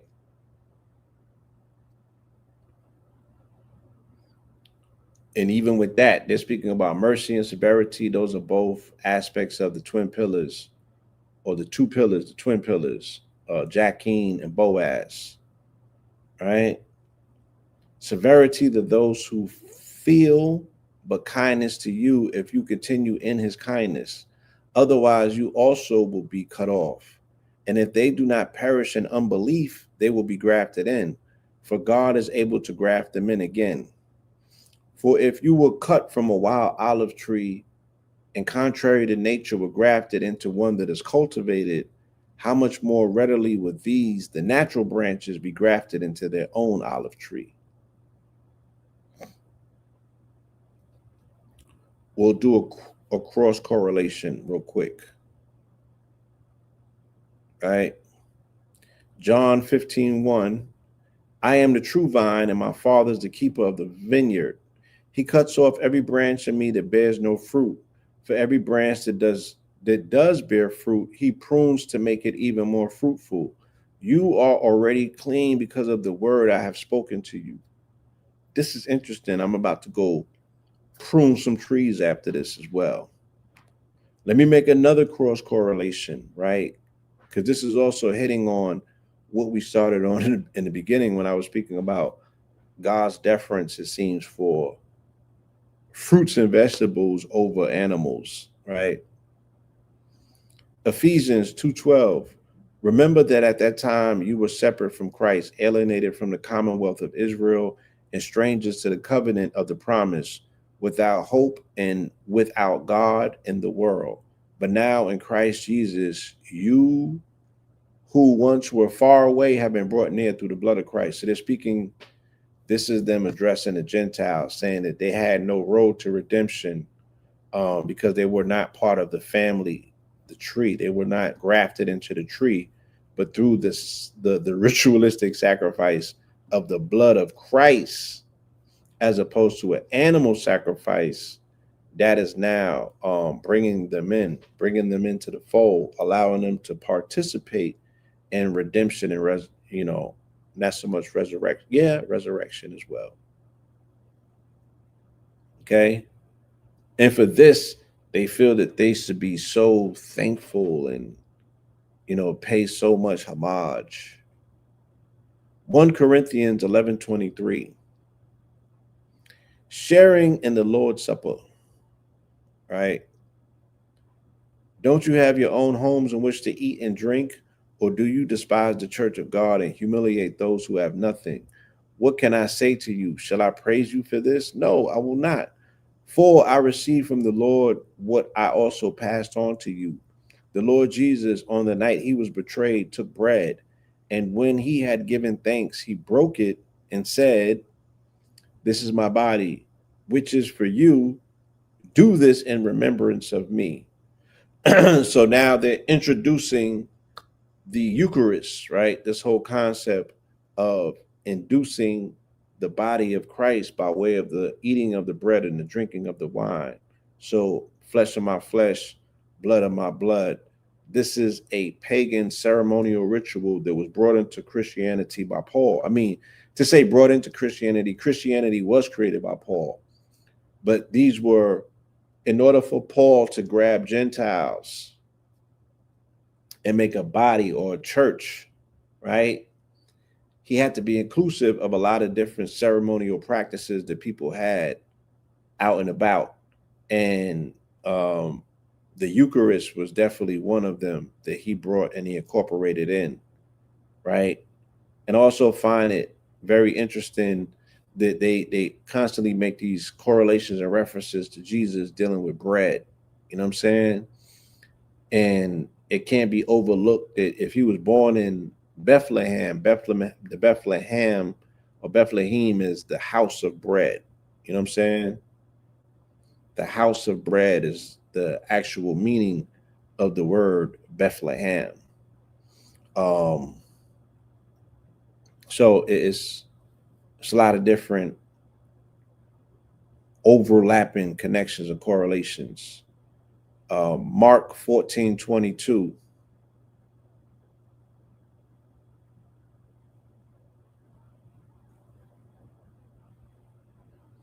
Yeah, shout out to Mr. Atlas. He makes a good point. They used to call the grafted bleach man of Europe the wild man. Every movie and TV shows that the grafted man with a melanated woman, right? Yeah. So bringing them into that vine and that fig tree, it would have to be through the matriarch. Even in Jewish traditions, you're only a Jew if your mother is one, right? But what was the original Jew? Like, what are we hitting at? Are we speaking about them bringing people into the fold just through their proclamation and acknowledgement of a quote unquote spiritual figure as their father, or literally bringing them in genetically by bringing them into the family by procreating with them, which was forbidden at one time? Okay, even though Solomon did it. Matthew, no, let's do Mark 14:22. While they were eating, Jesus took bread, spoke a blessing, and broke it, right? So this is breaking of bread, gave it to his disciples, saying, "Take this, this is my body." And then he took the cup, gave thanks, and gave it to them, and they all drank from it. And he said to them, "This is my blood. This is my blood of the covenant, which is poured out for many." Mm. On that note, drink me some water.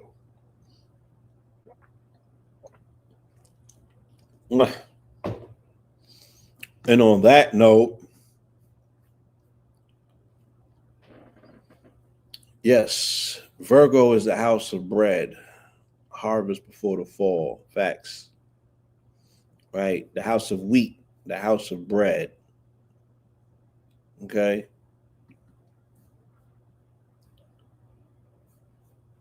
So that was 1 Corinthians. We are out of 1 Corinthians. Now we are in 2 Corinthians. All right.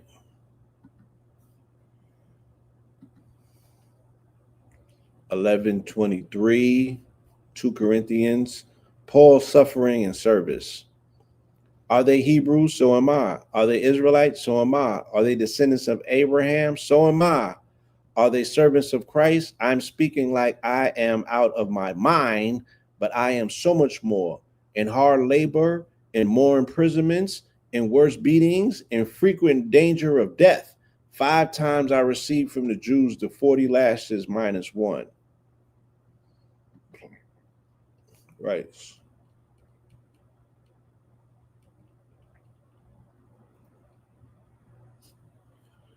Acts 14:19. Then some Jews arrived from Antioch and Iconium and won over the crowds. They stoned Paul and dragged him outside of the city, presuming he was dead. But after the disciples had gathered around him, he got up and went back into the city. And the next day he left with Barnabas for Derbe. They preached the gospel to that city and made many disciples. Then they returned to Lystra, Iconium, and Antioch. So Paul was castigated, by the Jews, of which he used to be one of the main. He was a member of them, but he was more like part of the Roman elites. And then the Jews try to get the Romans to wash Paul up and finish him off like they did Jesus. But Paul had more clout with the Romans than Jesus did, and they couldn't do anything with him. And he got the Romans to get on the helmets of the Jews in return. Pause. All right, let's go to Hebrews. Y'all all right? Hopefully everything is all right. 11:23 Hebrews, the faith of Moses. Okay, I swear this book is out of context. The book of Hebrews is in New Testament, but it's the most Old Testament book that I've ever read. It belongs like right after, it belongs in the Torah, as far as I'm concerned. The faith of Moses. By faith, Joseph, when his end was near, spoke about the exodus of the Israelites and gave instructions about his bones. By faith, Moses' parents told hid him for 3 months after his birth because they saw that he was a beautiful child, and they were afraid of the king's edict. And of course, the king's edict was sacrificing of the firstborn. By faith, Moses, when he was grown, refused to be called the son of Pharaoh's daughter, right? Very prideful, still connected to his people, even though they sold him out.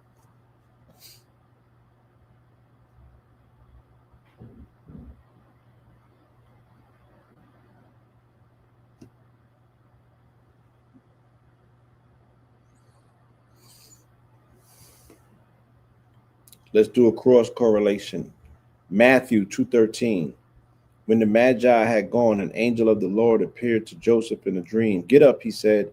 Take the child and his mother and flee to Egypt. Stay there until I tell you, for Herod is going to search for the child to kill him. So he got up, took the child and his mother by night, and withdrew to Egypt, where he stayed until the death of Herod.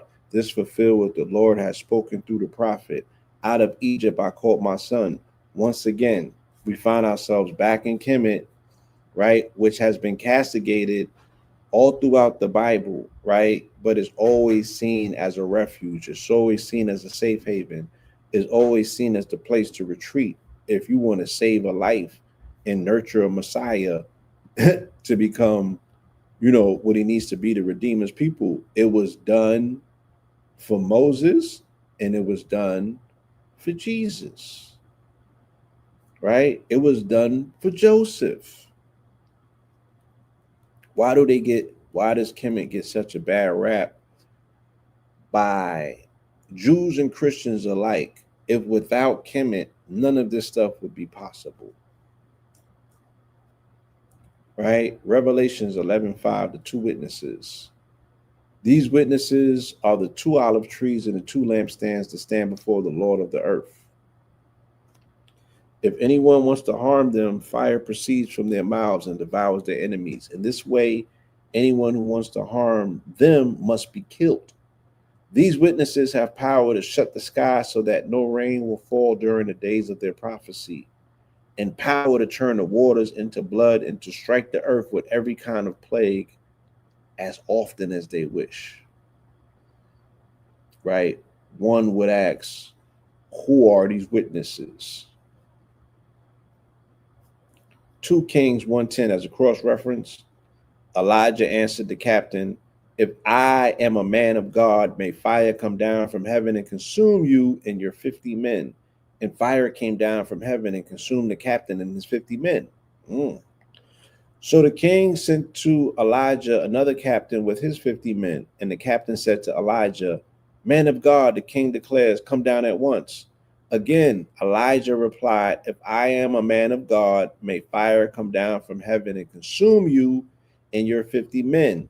And the fire of God came down from heaven and consumed the captain and his 50 men. So he had like a direct energy weapon. He had like a dew weapon. You know what I'm saying? And he was putting that pain on them, right? Raining fire from above. His fire from above came a lot quicker than the fire that has been promised for the wrongdoers, for the evildoers, who's supposed to be, right? God promised them that he would rain fire and brimstones on their heads, and we ain't seen that yet.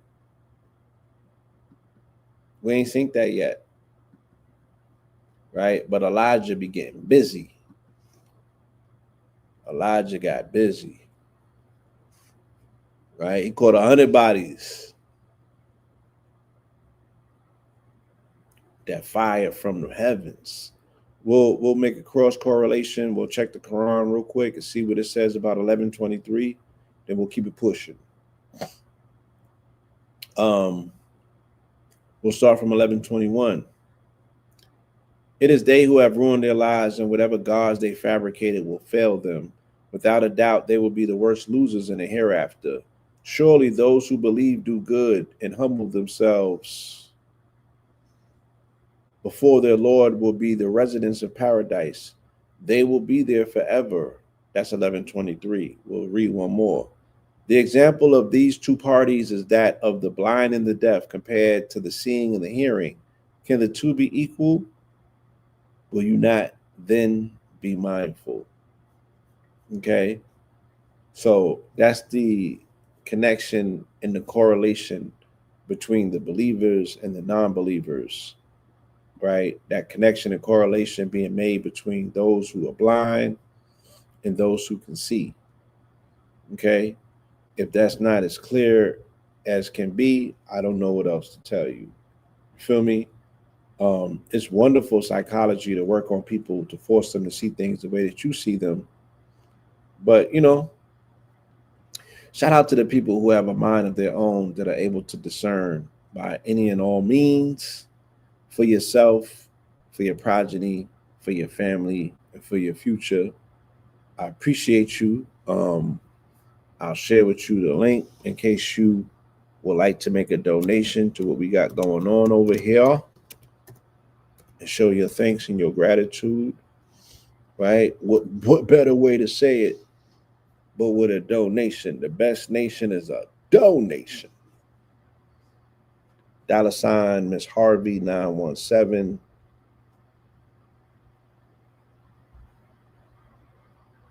All right. And that concludes the business of the day in today's episode 138, Counterfeit Creations. Right. I appreciate you. I want to say thank you. Shout out to the Sagittarius in the building that are out there. We are in Sagittarius season, and I expect some amazing developments, some magnanimous developments, y'all. We got a month left, a little bit over a month left to 2025. Can you believe it? Right? 2026 is around the corner. 2026, a paradigm shift. It's right around the corner, y'all. So we just got to get our minds and our hearts together, right?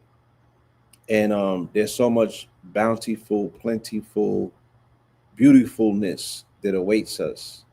The only thing we need to do is just step into our purpose and receive our blessings. Feel me? And I speak that over all of you, all of us, right? Magnanimous fortune, as abundant as the planet Jupiter itself. Yes, 2026, a 10-year, the year of completion and new beginnings. And new beginnings. You know what I'm saying? May you find new money. May you find new love. May you find new happiness. May you find new nourishment. May you find new ways. You know what I'm saying? May all things anew find you. And with that, I want to say peace, love, and light, y'all.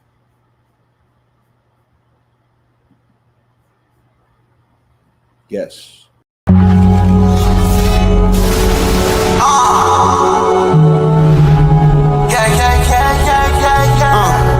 Hey, yo, we got it going on.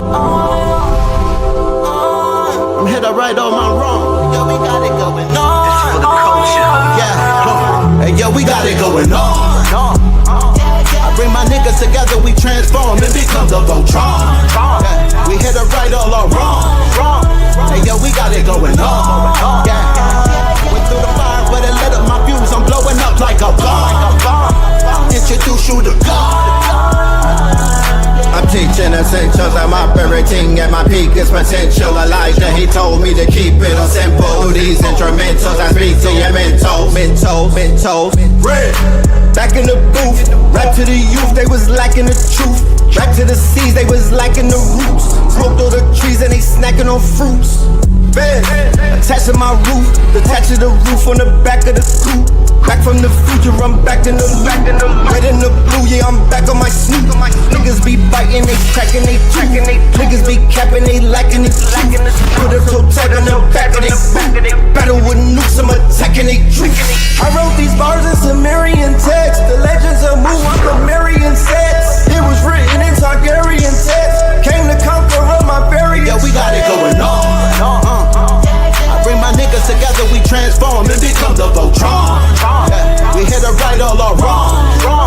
Hey, yo, we got it going on. Yeah. Went through the fire, but it lit up my views. I'm blowing up like a bomb. Introduce you to God.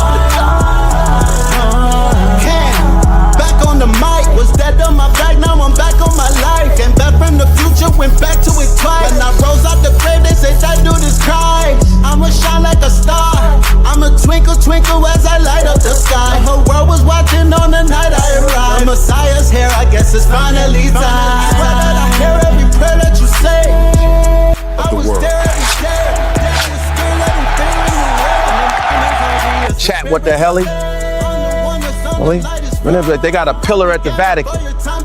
Pope Pablo, where you at? You either fight or run. Life a game, I feel like I won. Yo, we got it going on.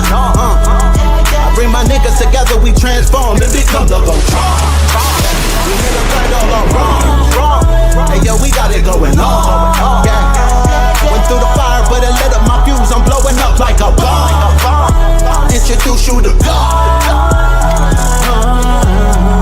From the quantum shadows, a traveler emerges.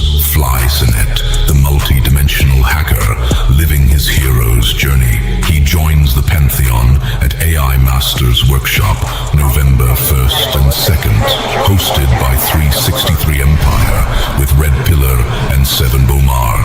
Tickets, lock yours in now. This is the law of mental command. It is the understanding that you are not a victim of your thoughts, but a commander of them.